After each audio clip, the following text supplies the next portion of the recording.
ನಮ್ಮ ರಕ್ಷಕನಾದ ಯೇಸು ಕ್ರಿಸ್ತನ ಪರಿಶುದ್ಧವಾದ ಹೆಸರಿನಲ್ಲಿ ಈ ಕುಂದಾಪುರ ಸ್ಥಳೀಯ ಸಭೆಯಲ್ಲಿ ಸೇರಿ ಬಂದಿರತಕ್ಕಂಥ ನಿಮ್ಮೆಲ್ಲರೂ ಕೂಡ ನನ್ನ ವಂದನೆಗಳನ್ನು ತಿಳಿಸಿದ್ದೇನೆ. ಪ್ರಿಯರೇ, ನಾವೆಲ್ಲರೂ ಈ ಮೊದಲೇ ತಿಳಿಸಿದ ಹಾಗೆ ಕುಂದಾಪುರದಲ್ಲಿ ನಡೀತಾ ಇರತಕ್ಕಂಥ ಈ ಒಂದು ದಿನದ ಬೈಬಲ್ ಅಧ್ಯಯನ ಕಾರ್ಯಕ್ರಮಕ್ಕಾಗಿ ದೇವ್ರನ್ನ ಆಯಾ ಸ್ಥಳಗಳಿಂದ ನಮ್ಮೆಲ್ಲರನ್ನು ಸುರಕ್ಷಿತವಾಗಿ ಈ ಸ್ಥಳಕ್ಕೆ ಕರೆತಂದು ನಾವೆಲ್ಲರೂ ಒಟ್ಟಾಗಿ ಸೇರಿಕೊಂಡು ದೇವರ ನಾಮವನ್ನು ಮಹಿಮೆಪಡಿಸಿ ದೇವರ ಪರಿಶುದ್ಧವಾದ ಲೇಖನಗಳನ್ನು ತಿಳ್ಕೊಳ್ಳೋದಕ್ಕೆ ಆಸಕ್ತಿಯಿಂದ ನಾವಿಲ್ಲಿ ಸೇರಿ ಬಂದಿದ್ದೇವೆ.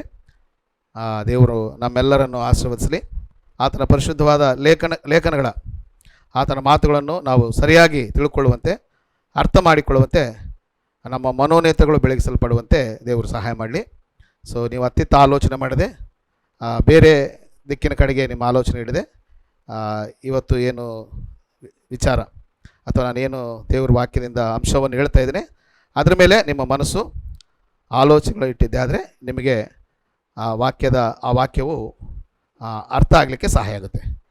ಇಲ್ಲ ಅಂದರೆ ನಿಮ್ಮ ದೇಹಗಳು ಮಾತ್ರ ಇಲ್ಲಿದ್ದು ಆಲೋಚನೆಗಳು ನಿಮ್ಮ ಒಂದು ಮೈಂಡ್ಸೆಟ್ ಬೇರೆ ಕಡೆ ಇದ್ದಂತಾದರೆ ನಾನು ಹೇಳುವಂಥ ಮಾತುಗಳು ನಿಮಗೆ ಅರ್ಥ ಆಗಲಿಕ್ಕಿಲ್ಲ. ಆದ್ದರಿಂದ ನನ್ನ ಮನವಿ ಏನಂದರೆ ನಿಮ್ಮೆಲ್ಲ ಆಲೋಚನೆಗಳು ನಿಮ್ಮೆಲ್ಲರ ಮನಸ್ಸುಗಳು ಇವತ್ತು ನಡೀತಾ ಇರತಕ್ಕಂಥ ಇಲ್ಲಿ ಬಿತ್ತರಿಸಲ್ಪಡ್ತಕ್ಕಂಥ ದೇವರ ವಾಕ್ಯದ ಮೇಲೆ ಇಡಬೇಕೆಂಬುದಾಗಿ ನಿಮ್ಮಲ್ಲಿ ಮನವಿ ಮಾಡ್ಕೊಳ್ತೇನೆ.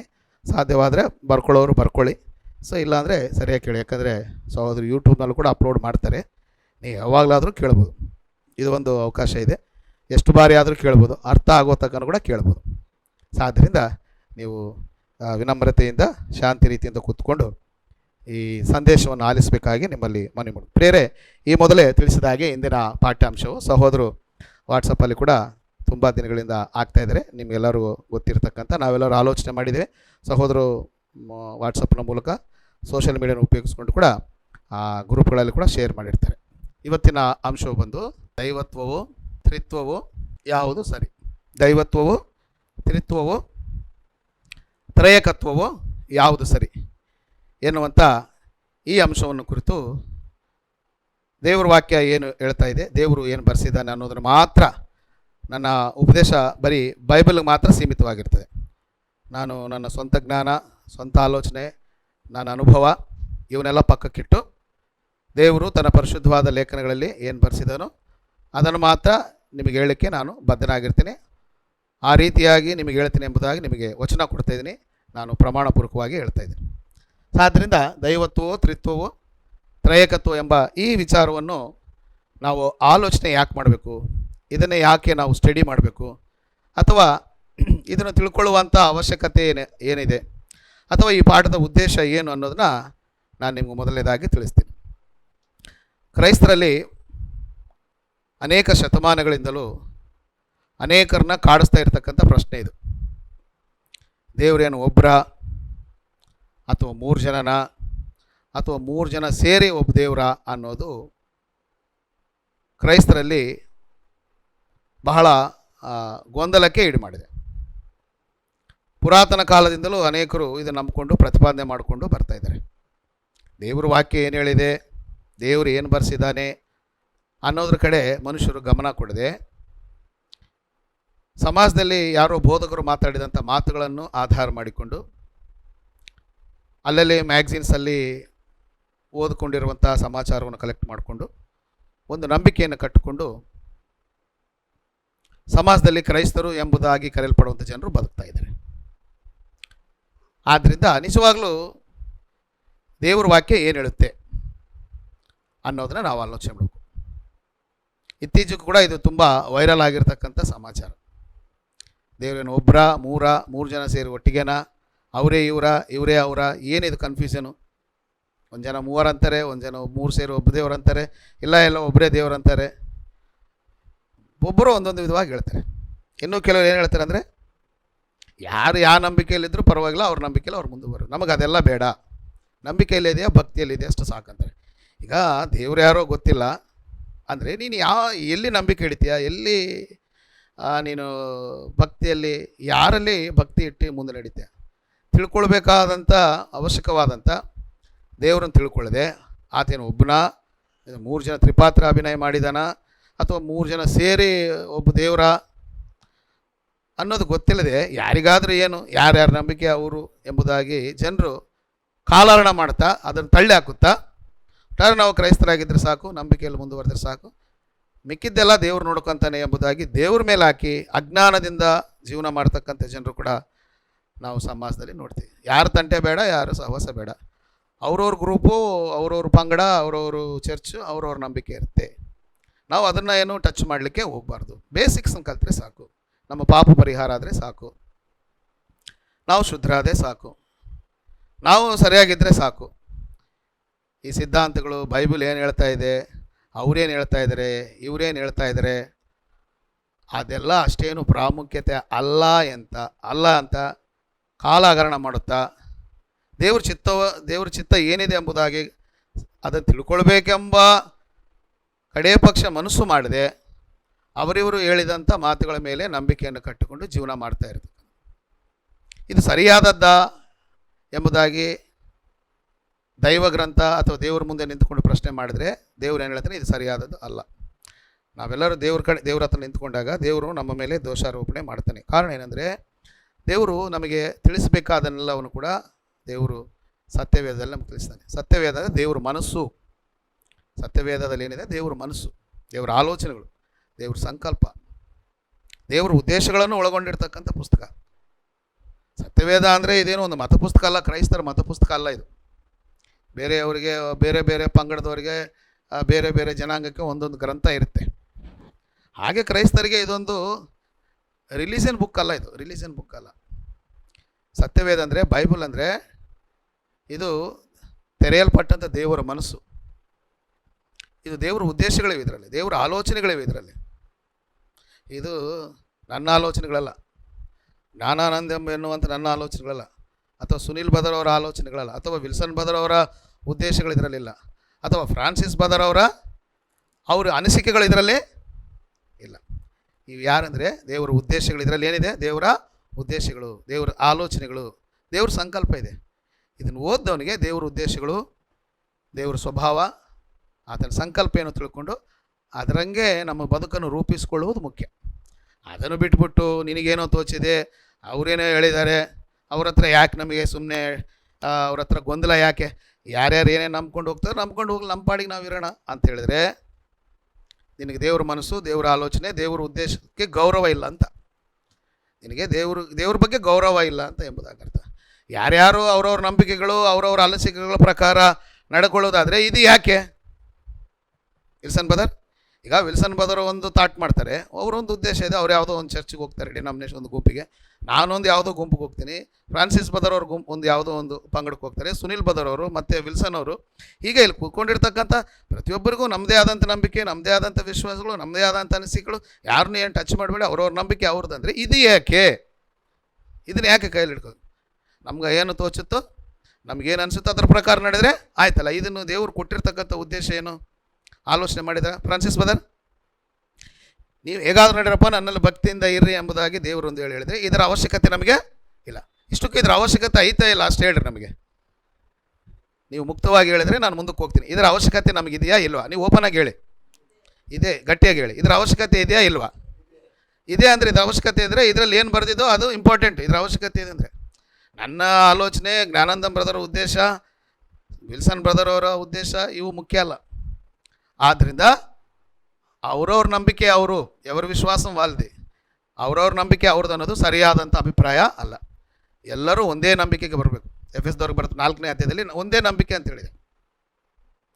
ಒಂದೇ ನಂಬಿಕೆ, ಎಫೆಸ್ ಪತ್ರಿಕೆ 4ನೇ ಅಧ್ಯಾಯ 18ನೇ ವಚನದಲ್ಲಿ ಕೂಡ ಎಲ್ಲ ದೈವಜನರು ಒಂದೇ ನಂಬಿಕೆಗೆ ಬರಬೇಕೆಂಬುದಾಗಿ ದೇವರು ಸಭೆಯಲ್ಲಿ ಕೆಲವರು ನೇಮಿಸಿದ್ದಾನೆ ಎಂಬುದಾಗಿ ಎಫೆಸ 4:18 ಹೇಳ್ತಾನೆ.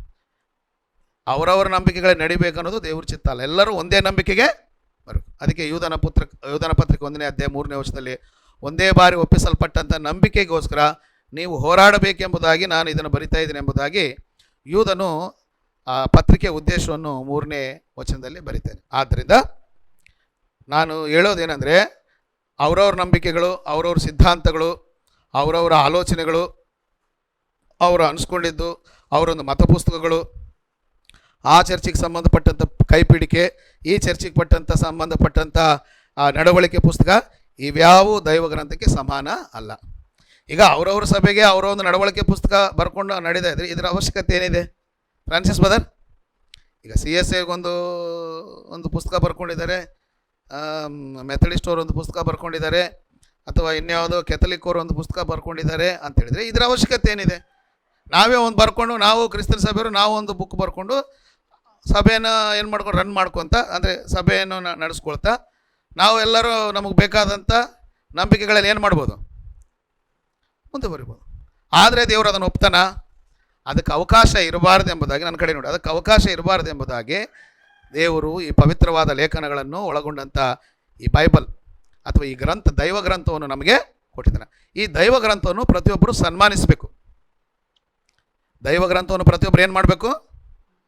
ಇದಕ್ಕೆ ಗೌರವ ತೋರಿಸ್ಬೇಕು. ವಿಲ್ಸನ್ ಬದ ಇದಕ್ಕೆ ಸನ್ಮಾನಿಸಬೇಕು, ಗೌರವಿಸ್ಬೇಕಂದ್ರೆ ಹೇಗೆ? ಇದಕ್ಕೆ ಗೌರವಿಸಬೇಕು ಅಥವಾ ಇದನ್ನು ಸನ್ಮಾನಿಸಬೇಕಂದ್ರೆ ಹೇಗೆ? ರೈಟ್, ಇದನ್ನು ಓದಿಕೊಂಡು ಅದರಂತೆ ನಡೆದರೆ ಇದಕ್ಕೇನು ಗೌರವಿಸ್ತಾರೆ. ಇದಕ್ಕೆ ಪೂಜೆ ಮಾಡಬೇಕಂತಲ್ಲ, ಇದಕ್ಕೆ ಕ್ಯಾಂಡಲ್ ಇಡಬೇಕಂತಲ್ಲ. ಕೆಲವರು ಬೈಬಲ್ ಇಟ್ಟು ಅದರ ಮೇಲೆ ಕ್ಯಾಂಡಲ್ ಇಡ್ತಾರೆ. ಬೈಬಲ್ನ ಇಟ್ಬಿಟ್ಟು ಓದಂಥ ದೇವ್ರು ಕೊಟ್ಟರೆ ಇದನ್ನು ಏನು ಮಾಡ್ತಾರೆ ಅಂದರೆ, ಐ ಥಿಂಕ್ ಕೆಥಲಿಕ್ನವ್ರು ಅನ್ಕೊತೀನಿ, RCMನವ್ರು ಏನು ಮಾಡ್ತಾರೆ ಅಂದರೆ ಈ ಬೈಬಲ್ನ ಇಟ್ಬಿಟ್ಟು ಅದ್ರ ಮೇಲೆ ಕ್ಯಾಂಡಲ್ಸ್ ಇಟ್ಬಿಟ್ಟು ಪೂಜೆ ಮಾಡ್ತಾರೆ. ಹೌದಾ ಬದರ್? ನಮ್ಮ ವಿಲ್ಸನ್ ಬದರ್ ಗೊತ್ತಿರ್ಬೋದು. ನಾನು ಇವರು ಒಬ್ಬರು ವಿಸಿಟಿಂಗ್ ಕರ್ಕೊಂಡು ಹೋದಾಗ ಹೊಸನಗರದಲ್ಲಿ ಒಂದು ಮನೆಯಲ್ಲಿ ಈ ಚಿತ್ರ ನಾನು ನೋಡಿದ್ದೆ. ಹೌದಾ ಬದರ್? ಸೊ ಒಂದು ಮನೆಯಲ್ಲೋ ಬೇರೆ ಮನೆಗಳಲ್ಲಿ ನಾನು ಹೋದಂಥ ಸ್ಥಳದಲ್ಲಿ ಅದನ್ನು ನೋಡಿದ್ದೆ.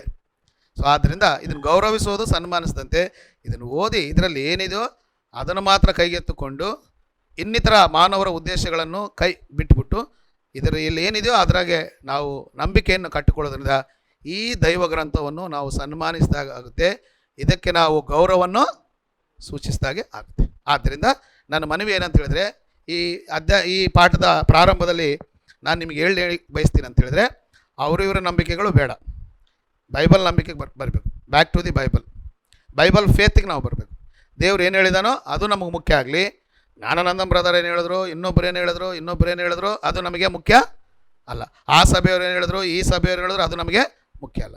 ಆದ್ದರಿಂದ ನಮ್ಮ ನಂಬಿಕೆಗೆ ದೈವ ಗ್ರಂಥವೇ ಏನಾಗಿರ್ಬೇಕಂದ್ರೆ ಆಧಾರವಾಗಿ. ಇದರಲ್ಲಿ ನಾವು ಮೊದಲು ಏನು ನೋಡೋಣ ಅಂತ ಹೇಳಿದ್ರೆ, ಕ್ರೈಸ್ತರ ನಂಬಿಕೆಗೆ ದೈವ ಗ್ರಂಥವೇ ಅಥವಾ ವಾಕ್ಯವೇ ಅಥವಾ ವಾಕ್ಯಗಳು ಆಧಾರವಾಗಿರಬೇಕು ಹೊರತು ಮನುಷ್ಯರ ಜ್ಞಾನ ಅಥವಾ ಅನಿಸಿಕೆಗಳು ಅಥವಾ ಉದ್ದೇಶಗಳು ಆಗಿರಬಾರದು. ಸೊ ಬಿಫೋರು ಈ ದೈವತ್ವವೋ ತ್ರಿತ್ವವೋ ತ್ರಯಕತ್ವ ಅನ್ನುವಂಥ ಪಾಠವನ್ನು ನಾವು ಚರ್ಚೆ ಮಾಡೋದಕ್ಕೆ ಮೊದಲು ಕ್ರೈಸ್ತರ ನಂಬಿಕೆಗೆ ಅಥವಾ ದೇವರ ಮಕ್ಕಳ ನಂಬಿಕೆಗೆ ಯಾವುದು ಆಧಾರವಾಗಿರಬೇಕು? ದೇವರ ವಾಕ್ಯ. ಚೆನ್ನಾಗಿ ಕೇಳಿ, ಕ್ರೈಸ್ತರ ನಂಬಿಕೆಗೆ, ನಾವೆಲ್ಲರೂ ಕ್ರೈಸ್ತರು, ಕ್ರಿಸ್ತ ಯೇಸುವಿನ ರಕ್ತದಿಂದ ತೊಳೆಯಲ್ಪಟ್ಟವರು, ನಮ್ಮ ನಂಬಿಕೆಗೆ ಯಾವುದು ಆಧಾರ ಆಗಿರಬೇಕು? ದೇವರ ವಾಕ್ಯವೇ ಆಧಾರವಾಗಿರಬೇಕು ಹೊರತು ಮನುಷ್ಯರ ಜ್ಞಾನ, ಅನಿಸಿಕೆಗಳು, ಅವರ ಉದ್ದೇಶಗಳು ಆಧಾರವಾಗಿ. ನೀನು ಯಾವುದಾದ್ರೂ ಒಂದು ನಂಬ್ತಾ ಇದೆ ಅಂದರೆ ಅದಕ್ಕೇನಿರಬೇಕು? ವಾಕ್ಯದ ಅರ್ಥ ಆಗ್ತಿದೆ ಬದರ್? ನೀನು ಏನಾದರೂ ಒಂದು ನಂಬ್ತಾ ಇದೆ ಅಂದರೆ ಅದಕ್ಕೇನು ಆಧಾರವಾಗಿರಬೇಕು? ದೇವರ ವಾಕ್ಯದಲ್ಲಿ ಆಧಾರ. ಎಲ್ಲಿದೆ ತೋರ್ಸಪ್ಪ, ಅದನ್ನು ದೇವರು ಎಲ್ಲಿ ಉಲ್ಲೇಖ ಮಾಡಿದ್ದಾನೆ, ಎಲ್ಲಿ ಪ್ರಸ್ತಾಪ ಮಾಡಿದ್ದಾನೆ, ಯಾರ ಮೂಲಕ, ಯಾವ ಪ್ರವಾದಿ ಮೂಲಕ ಹೇಳಿದ್ದಾನೆ? ದೇವರು ಹೇಳಿದಾನ, ಅಥವಾ ದೇವರು ತನ್ನ ಪ್ರವಾದಿಯಿಂದ ಹೇಳಿದಾನ, ಅಥವಾ ಯೇಸು ಕ್ರಿಸ್ತನು ಹೇಳಿದಾನ, ಅಥವಾ ಆತನ ಶಿಷ್ಯರು ಹೇಳಿದಾರ, ಅಥವಾ ಅವರೆಲ್ಲಾದರೂ ಪತ್ರಿಕೆಗಳಲ್ಲಿ ಒಟ್ಟು ರೆಫರೆನ್ಸು ವಾಕ್ಯ ತೋರಿಸ್ಬೇಕು. ಅದೇ ಕ್ರೈಸ್ತರ ನಂಬಿಕೆಗೆ ದೈವ ಗ್ರಂಥವೇ ಅಥವಾ ವಾಕ್ಯಗಳೇ ಆಧಾರವಾಗಿರಬೇಕು ಹೊರತು ಮನುಷ್ಯರ ಜ್ಞಾನ ಅಥವಾ ಅವರ ಅನಿಸಿಕೆಗಳು, ಅವರ ಉದ್ದೇಶಗಳು ಆಧಾರವಾಗಿರಬಾರ್ದು. ಅಲ್ಲಿ ಆಧಾರ ಆಗಿರಬಾರ್ದು ಅಂತ ಬರ್ಕೊಳ್ಳಿ, ಆಧಾರವಾಗಿರಬಾರ್ದು. ಸೊ ನಿಮ್ಗೆ ತುಂಬ ಯೂಸ್ಫುಲ್ ಆಗುತ್ತೆ. ಸರಿಯಾಗಿ ಕೇಳಿ, ಯಾರು ನಿದ್ದೆ ಹೋಗಬೇಡಿ. ಈ ಪಾಠ ಎಲ್ಲ ಆದಮೇಲೆ ನಿಮಗೇನಾದರೂ ಕ್ವಶನ್ಸ್ ಇದ್ದರೆ ಆಮೇಲೆ ಡಿಸ್ಕಷನ್ ಮಾಡೋಣ. ಕ್ವಶನ್ ಅವರು ಕೂಡ ಇರುತ್ತೆ. ನಾನು ಹೇಳಿದ್ದೆ ಫೈನಲ್ ಏನಲ್ಲ. ನಿಮಗೆ ಇನ್ನೇನಾದರೂ ಕ್ವಶನ್ಸ್ ಇದ್ದರೆ ನಾನು ದೇವರ ವಾಕ್ಯದ ಮೂಲಕ ಅವ್ನು ನಿಮಗೆ ತಿಳಿಪಡಿಸ್ತೀನಿ. ಏನಾದರೂ ಇದ್ದರೆ ಈ ಪಾಠ ಆದ ನಂತರ ನಿಮಗೆ ಇನ್ನೇನಾದರೂ ಕ್ವಶನ್ಸ್ ಇದ್ದರೆ, ಅರ್ಥವಾಗಲಾರ್ದಿದ್ರೆ, ನಿಮ್ಮ ಮನಸ್ಸಲ್ಲಿ ಬಗೆಹರಿಲಾರ್ದಂಥ ಸಮಸ್ಯೆಗಳು ಏನಾದರೂ ಇದ್ದರೆ ಅದನ್ನು ನಾವು ಇಲ್ಲಿ ಚರ್ಚೆ ಮಾಡೋಣ. ಪಾಠ ಆದ ನಂತರ ಕ್ವಶನ್ ಅವರು ಕೂಡ ಇರುತ್ತೆ. ನೀವೇನಾದರೂ ಈ ಪಾಠಕ್ಕೆ ಸಂಬಂಧಪಟ್ಟ ಹಾಗೆ ನಿಮಗೇನಾದರೂ ಪ್ರಶ್ನೆಗಳಿದ್ದರೆ ಅದನ್ನು ಇಲ್ಲಿ ನಿವೃತ್ತಿ ಮಾಡಿಕೊಳ್ಬೋದು.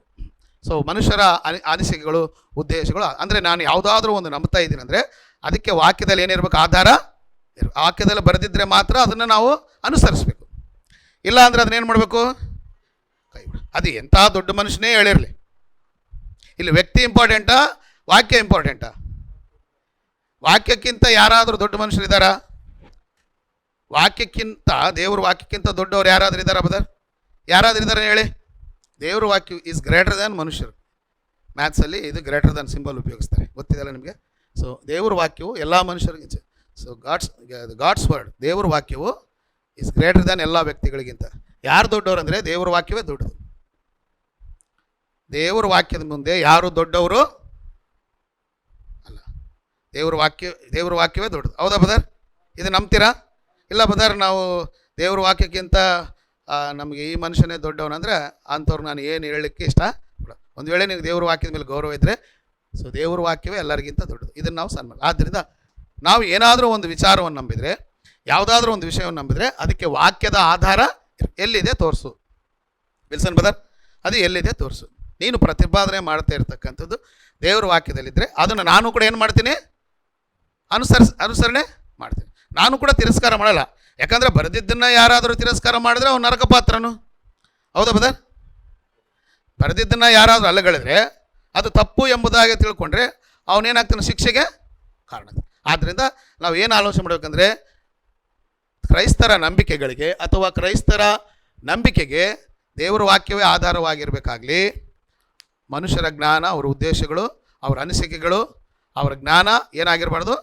ಆಧಾರ ಆಗಿ. ಇದಕ್ಕೆ ಸಂಬಂಧಪಟ್ಟಂತೆ ಭಾಳ ವಚನಗಳಿವೆ. ಒಂದು 4-5 ವಚನ ನಾನು ನಿಮಗೆ ಕೊಡಲಿಕ್ಕೆ ಬಯಸ್ತೀನಿ. ಯೆಶಾಯನ ಪುಸ್ತಕ, ಯೆಶಾಯನ ಗ್ರಂಥ, ಕನ್ನಡದಲ್ಲಿ ವಿಲ್ಸನ್ ಬದರ್ 29ನೇ ಅಧ್ಯಾಯ ವಚನ ಕೂಡ ಹೇಳ್ತೀನಿ, ನಾನು ಬರಿತೀನಿ, ನೋಡ್ಕೊಳ್ಳಿ.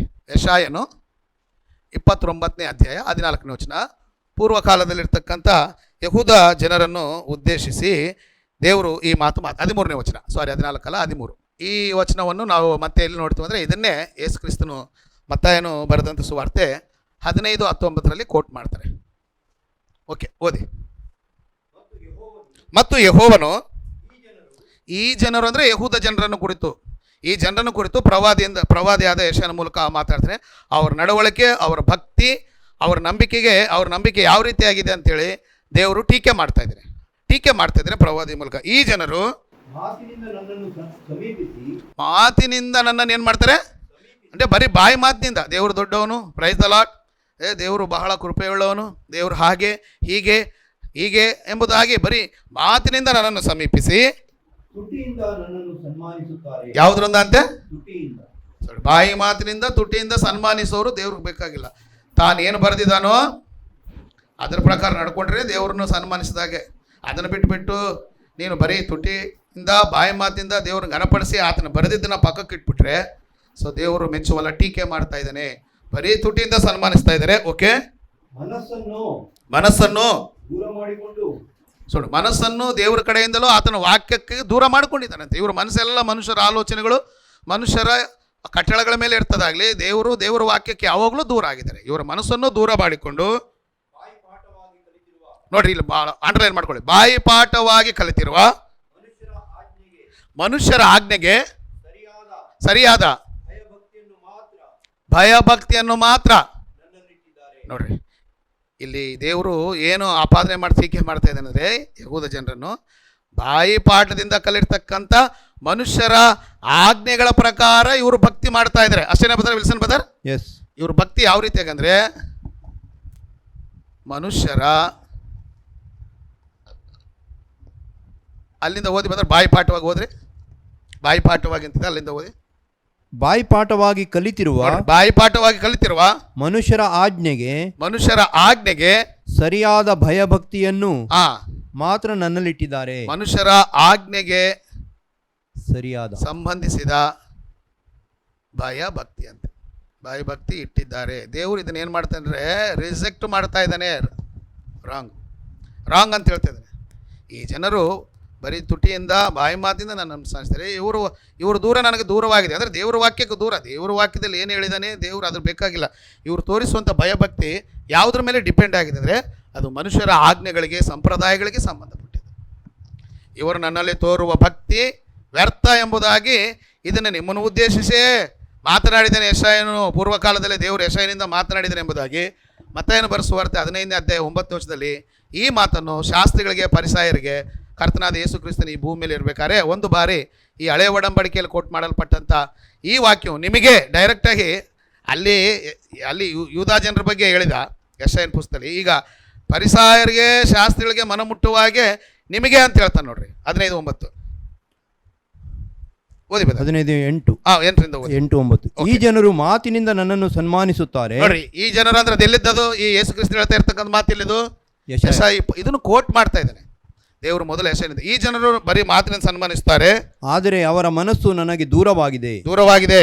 ಮನುಷ್ಯರು ಕಲ್ಪಿಸಿದ ಕಟ್ಟಳೆಗಳನ್ನೇ. ನೋಡ್ರಿ, ಇಲ್ಲಿ ಮನುಷ್ಯರು ನೋಡಿ, ಇನ್ನೊಂದು ಮಾತು ಹೇಳಿದ್ರೆ ಮನುಷ್ಯರು ಕಲ್ಪಿಸಿದ ಕಟ್ಟಳೆಗಳನ್ನೇ. ನೋಡ್ರಿ, ಮನುಷ್ಯರು ಬೋರ್ಡ್ ಕಡೆ ನೋಡಿ, ಕಲ್ಪಿಸಿದ ಕಟ್ಟಳೆಗಳನ್ನೇ ಅವರು ಬೋಧಿಸುವುದರಿಂದ ನನಗೆ ಭಕ್ತಿ ತೋರಿಸುವುದು ವ್ಯರ್ಥ ಎಂಬುದೇ. ಮನುಷ್ಯರು ಕಲ್ಪಿಸಿದ ಕಟ್ಟಳೆಗಳನ್ನು. ಇಲ್ಲಿ ನೋಡ್ರಿ, ಈ ವರ್ಡ್ ನೋಡಿ, ಕಲ್ಪಿಸಿದ ಅಂದ್ರೆ ಆಲೋಚಿಸಿದ, ಅವರವರ ಕಲ್ಪಿಸಿದ ಅಂದ್ರೆ ಕಲ್ಪಿಸಿದ ಪಾತ್ರಗಳಂತೆ ಸಿನಿಮಾ ಸೀರಿಯಲ್ ಹಾಕ್ತಾರೆ. ಈ ಧಾರಾವಾಹಿಯಲ್ಲಿ ಯಾರನ್ನೂ ಉದ್ದೇಶವಾಗಿ ನಾವು ಇದನ್ನು ಮಾಡಿಲ್ಲ, ಇದೆಲ್ಲ ಕೂಡ ಬರೀ ಕಾಲ್ಪನಿಕ. ಅಂದರೆ ಆ ಡೈರೆಕ್ಟ್ರು ಏನೋ ಒಂದು ಕಲ್ಪನೆ ಮಾಡ್ತಾನೆ. ಸೊ ಮನುಷ್ಯರು ಕಲ್ಪಿಸಿದ ಅಂದರೆ ನಿಜ ಅಲ್ಲ ಅಂತ ಅರ್ಥ, ವಾಸ್ತವಗಳು ಅಲ್ಲವದ್ದನ್ನು ಏನಂತಾರೆ ಅಂದರೆ ಕಲ್ಪಿತ ಅಂತ ಕರೀತಾರೆ. ಏನು ಸಿಸ್ಟರ್? ಇಮ್ಯಾಜಿನರಿ. ಇಂಗ್ಲೀಷಲ್ಲಿ ಏನಂತಾರೆ ಅಂದರೆ ಇಮ್ಯಾಜಿನರಿ. ಸೊ ಈ ಮನುಷ್ಯರು ಕಲ್ಪಿಸಿದ ಕಟ್ಟಳೆಗಳನ್ನೇ ಇವರು ಬೋಧಿಸಿ ನಡೆಯುವುದರಿಂದ ಇವರು ನನ್ನಲ್ಲಿ ತೋರಿಸುವ ಭಯಭಕ್ತಿ ಏನಂತೆ? ವ್ಯರ್ಥ. ಅರ್ಥ ಆಗ್ತಿದೆ ಬದರ್? ಆದ್ದರಿಂದ ಈ ಯೆಶಾಯನು ಯಹೂದ ಜನರನ್ನು ಮತ್ತು ಯೇಸು ಕ್ರಿಸ್ತನು ತನ್ನ ಕಾಲದಂಥ ಶಾಸ್ತ್ರಿಗಳನ್ನು ಫರಿಸಾಯರನ್ನು ಉದ್ದೇಶಿಸಿ ಏನು ಮಾತಾಡ್ತಂದರೆ, ನಿನ್ನ ನಂಬಿಕೆಗೆ ನಿನ್ನ ಮನಸ್ಸು ದೇವರ ವಾಕ್ಯದ ಮೇಲೆ ಇಲ್ಲ, ದೇವರ ವಾಕ್ಯಕ್ಕೆ ದೂರವಾಗಿದೆ. ನಿನ್ನ ಮನಸ್ಸು ಯಾವುದ್ರ ಸುತ್ತ ಇದೆ? ಇಲ್ಲಿ ನೋಡಿ, ಬೋರ್ಡ್ ಕಡೆ ನೋಡಿ, ಮನುಷ್ಯರ ಆಜ್ಞೆಗಳಿಗೆ, ಮನುಷ್ಯರು ಕಲ್ಪಿಸಿದಂಥ ಕಟ್ಟಳೆಗಳಿಗೆ ನಿನ್ನ ಮನಸ್ಸು ಹತ್ತಿರವಾಗಿದೆ ಬಿಟ್ಟರೆ ದೇವರ ವಾಕ್ಯಕ್ಕೆ ಏನಾಗಿದೆ? So it's away from God's word. ಅಂದರೆ ಹೃದಯ ಮನುಷ್ಯರ ಆಜ್ಞೆಗಳಿಗೂ ಮನುಷ್ಯರು ಕಲ್ಪಿಸಿದ ಕಟ್ಟಳೆಗಳಿಗೆ ಹತ್ತಿರವಾಗಿದೆ. ದೇವರ ವಾಕ್ಯಕ್ಕೆ ಏನಾಗಿದೆ? ದೂರ ಆಗಿದೆ. ಅಂದರೆ ಅರ್ಥ ಏನಂದರೆ ಮನುಷ್ಯರ ಆಜ್ಞೆಗಳು, ಮನುಷ್ಯರು ಕಲ್ಪಿಸಿದ ಆಜ್ಞೆಗಳು, ಮನುಷ್ಯರ ಆಜ್ಞೆಗಳಿಗೆ ಸಂಬಂಧಿಸಿದಂಥ ಭಕ್ತಿ, ಅವುಗಳನ್ನು ಬೇಸ್ ಮಾಡಿಕೊಂಡು ಒಂದು ವೇಳೆ ದೇವರಲ್ಲಿ ಭಯಭಕ್ತಿ ತೋರಿಸಿದ್ರೆ ಅಂಥ ಭಕ್ತಿ ಏನಂತ ಹೇಳ್ತಾನೆ? ಅಂಥ ಭಕ್ತಿ ವ್ಯರ್ಥ. ಅಂದರೆ ಇಂಗ್ಲೀಷಲ್ಲಿ ಹೇಳಿ, ವ್ಯರ್ಥ ಅನ್ನೋದು ಇಂಗ್ಲೀಷಲ್ಲಿ ಏನಂತಾರಪ್ಪ ಪುಟ್ಟ? ನೀವು ಏನಂತ ವ್ಯರ್ಥಕ್ಕೆ ಇಂಗ್ಲೀಷಲ್ಲಿ ಏನು ಬಳಸ್ತಾರೆ? ವೇಸ್ಟ್. ಹಾಗಾಗಿ ನೀನು ಭಯ ಭಕ್ತಿ, ನೀನು ನಂಬಿಕೆ ವೇಸ್ಟ್ ಎಂಬುದಾಗುತ್ತೆ. ಆದ್ದರಿಂದ ಸೊ ನಾವೇನು ನೋಡ್ತೇವೆ ಅಂದರೆ, ನೀನು ನಂಬಿರೋದಕ್ಕೆ ದೇವರ ವಾಕ್ಯದಲ್ಲಿ ಆಧಾರ ಇರಬೇಕು. ಎಲ್ಲಿ ಬರೆದಿದ್ದಾನೆ ದೇವರು ಅದನ್ನು, ಎಲ್ಲಿ ದೇವರು ಅದನ್ನು ಉಲ್ಲೇಖ ಮಾಡಿದ್ದಾನೆ, ಎಲ್ಲಿ ದೇವರು ಅದನ್ನು ಪ್ರಸ್ತಾಪ ಮಾಡಿದ್ದಾನೆ. ಮಾಡಲಿ ಬಿಡಲಿ ನಮಗೇನಕ್ಕೆ ಬ್ರದರ್, ಯಾರೋ ಒಂದು ಮಾಡ್ತಾ ಇದ್ದಾರೆ. ನನ್ನ ಕಡೆ ನೋಡಿ, ಜನರು ಹೆಂಗಿರ್ತಾರೆ ಅಂದರೆ ಇಗ್ನೋರೆನ್ಸ್, ಅಜ್ಞಾನಿಗಳು. ದೇವರು ಏನು ಬರೆಸಿದಾನೋ ಅದ್ರ ಮೇಲೆ ಇರಲ್ಲ, ಹೇಳಿ ಬಿಡಲಿ ನಮಗೆ ಅದೆಲ್ಲ ಯಾಕೆ ಬೇಕು. ಅವರೊಂದು ಮಾಡ್ತಾ ಇದ್ದಾರೆ ಸುನಿಲ್ ಬದ್ರು, ನಾವು ಅವ್ರನ್ನ ಏನು ಮಾಡೋದು? ಫಾಲೋ ಮಾಡಿಕೊಂಡು ಹೋಗೋಣ. ಆ ಮನುಷ್ಯ ತಿಳ್ಕೊಂಡಿದೆ ಎಷ್ಟು ಸರಿನೋ ಸುಳ್ಳು ನಮಗೇನಕ್ಕೆ ಬೇಕು. ಇದಾದರೆ ಕುರುಡನಿಗೆ ದಾರಿ ತೋರಿಸಿದಾಗ ಆಗುತ್ತೆ. ನಾನು ಕುರುಡ, ನನ್ನನ್ನು ನಂಬ್ಕೊಂಡು ಬಂದವರಲ್ಲ. ಈಗ ಒಬ್ಬ ಕುರುಡನಿಗೆ ದಾರಿ ತೋರಿಸೋಕ್ಕಾಗುತ್ತೆ ಬದರ್? ನಾನೇ ದೇವರ ವಾಕ್ಯದ ಪ್ರಕಾರ, ಮನುಷ್ಯರ ಕಟ್ಟಳೆಗಳ ಪ್ರಕಾರ ನನ್ನ ಫಾಲೋ ಮಾಡ್ತಕ್ಕಂಥ ನೀವು ಏನು ಹೇಳ್ತಾರೆ? ಯೇಸು ಕ್ರಿಸ್ತನು ಕುರುಡನಿಗೆ ದಾರಿ ತೋರಿಸಿದಾಗಿರುತ್ತೆ. ಕುರುಡ ದಾರಿಗೆ ತೋರಿಸಿದ್ರೆ ಒಬ್ಬ ಬ್ಲೈಂಡ್ ಮನುಷ್ಯ ಇನ್ನೊಬ್ಬ ಬ್ಲೈಂಡ್ ಮನುಷ್ಯ ದಾರಿ ತೋರಿಸಿ ಏನಾಗುತ್ತೆ ವಿಲ್ಸನ್ ಬದರ್? ಇಬ್ಬರು ಸೇಫಾಗಿ ಹೋಗ್ತಾರ, ಇಬ್ಬರು ಬೀಳ್ತಾರ? ಮತ್ತೇನು ಬರೆಸುವ ಅರ್ಥದಲ್ಲಿ ಕರ್ತನಾದ ಯೇಸು ಕ್ರಿಸ್ತನು ಹೇಳಿದ. ಆದ್ದರಿಂದ ಸೊ ಬ್ಲೈಂಡ್ ಆಗಿರಬಾರ್ದು, ಪ್ರತಿಯೊಂದಕ್ಕೂ ಆಧಾರ ಇರಬೇಕು. ನಾನು ಯಾವ ರೀತಿಯಾದಂಥ ಮನುಷ್ಯ ಅಂದರೆ, ನಾನು ಪ್ರತಿಯೊಂದಕ್ಕೂ ಬೈಬಲಲ್ಲಿ ಆಧಾರ ಇದ್ರೇ ನಂಬುವಂಥ ಮನುಷ್ಯ, ಅದನ್ನು ಟೀಚ್ ಮಾಡುವಂಥ ವ್ಯಕ್ತಿ. ಇಲ್ಲ ಅಂದರೆ ನಾನು ಅದನ್ನು ನಂಬೋದೇ ಇಲ್ಲ. ಓಕೆನಾ? ರೈಟ್. ಆ ರೀತಿಯಾಗಿ ನಾವು ದೇವರ ವಾಕ್ಯದಲ್ಲಿ ಆಧಾರವಿಲ್ಲದನ್ನು ನಂಬಬಾರ್ದು, ಅದನ್ನು ಪ್ರಚಾರ ಮಾಡಬಾರ್ದು, ಅದನ್ನು ಅನುಸರಿಸಲೂಬಾರ್ದು, ಅದನ್ನು ಏನು ಮಾಡಿದ್ರೆ ನಂಬಲೂಬಾರ್ದು. ಕೊರಿಂಥದವ್ರಿಗೆ ಬರೆದ ಮೊದಲನೇ ಪತ್ರಿಕೆಯಲ್ಲಿ ಡೈರೆಕ್ಟಾಗಿ ಪೌಲನು ಈ ರೀತಿಯಾಗಿ ಮಾತನೇ ಕೊರಿಂಥದವ್ರಿಗೆ ಬರೆದ ಮೊದಲನೇ ಪತ್ರಿಕೆ 2ನೇ ಅಧ್ಯಾಯ 4ನೇ ವಚನ ನೋಡಿ. ಕೊರಿಂಥದವ್ರಿಗೆ ಬರೆದ ಮೊದಲನೇ ಪತ್ರಿಕೆ 2ನೇ ಅಧ್ಯಾಯ 4ನೇ ವಚನ. ನಿಮ್ಮ ನಂಬಿಕೆಯು, ನೋಡ್ರಿ, ಇಲ್ಲಿ ಡೈರೆಕ್ಟಾಗಿ ಇಲ್ಲಿ ಬರೆದಿರ್ತಕ್ಕಂಥ ಆ ಓಡಿಗೆ ಡೈರೆಕ್ಟಾಗಿ ಪೌಲನು ಏನು ಬರೆದಂದ್ರೆ ಕೊರಿಂಥದವರ ಸಭೆಯವರನ್ನು ಉದ್ದೇಶಿಸಿ, ನಿಮ್ಮ ನಂಬಿಕೆಯು ಮಾನುಷ ಜ್ಞಾನವನ್ನು ಆಧಾರ ಮಾಡಿಕೊಳ್ಳದೆ. ನೋಡ್ರಿ, ಅಬ್ಬಬ್ಬ ಎಷ್ಟು ಚೆನ್ನಾಗಿ ಬರೀತಾ ನೋಡ್ರಿ. ನಿಮ್ಮ ನಂಬಿಕೆಯು ಮಾನುಷ ಜ್ಞಾನವನ್ನು ಆಧಾರ ಮಾಡಿಕೊಳ್ಳದೆ, ಮನುಷ್ಯರ ಜ್ಞಾನವನ್ನು ಆಧಾರ ಮಾಡಿಕೊಳ್ಳದೆ ದೇವರ ಶಕ್ತಿಯನ್ನು ಆಧಾರ ಮಾಡಿಕೊಂಡಿರಬೇಕೆಂದು. ಸಾಕು. ನಿಮ್ಮ ನಂಬಿಕೆಯು ಅದು ಕೊರಂದಿದವರಾಗಿರ್ಬೋದು, ಕುಂದಾಪುರದಲ್ಲಿರೋರಾಗಿರ್ಬೋದು, ಬಳ್ಳಾರಿಯಲ್ಲಿರೋರಾಗಿರ್ಬೋದು, ಬೆಂಗಳೂರಲ್ಲಿರೋರಾಗಿರ್ಬೋದು, ಮಂಗಳೂರಲ್ಲಿರೋರು ಯಾರಾದರೂ ಆಗಿರ್ಬೋದು, ನಿಮ್ಮ ನಂಬಿಕೆಯು ಮನುಷ್ಯ ಜ್ಞಾನದ ಮೇಲೆ ಆಧಾರ ಮಾಡಿಕೊಳ್ಳದೆ ದೇವರ ಶಕ್ತಿಯನ್ನು ಆಧಾರ ಮಾಡಿ. ದೇವರ ಶಕ್ತಿ ಅಂದರೆ ಎಲ್ಲಿದೆ? ದೇವರ ಶಕ್ತಿ ಅಂತ ಹೇಳಿದ್ರೆ ರೋಮಪುರದವರು ಬರೆದ ಪತ್ರಕ 1ನೇ ಅಧ್ಯಾಯ 16ನೇ ವಚನದಲ್ಲಿ ದೇವರ ಶಕ್ತಿಯನ್ನು ಕುರಿತು ಪೌಲನು ಈ ರೀತಿಯಾಗಿ ಮಾತಾಡ್ತಾರೆ. ರೋಮಾಪುರದವರಿಗೆ ಬರೆದ ಪತ್ರಿಕೆ 1ನೇ ಅಧ್ಯಾಯ 16ನೇ ವಚನ. ಸುವಾರ್ತೆಯ ವಿಷಯದಲ್ಲಿ ನಾನು ನಾಚಿಕೊಳ್ಳುವವನಲ್ಲ.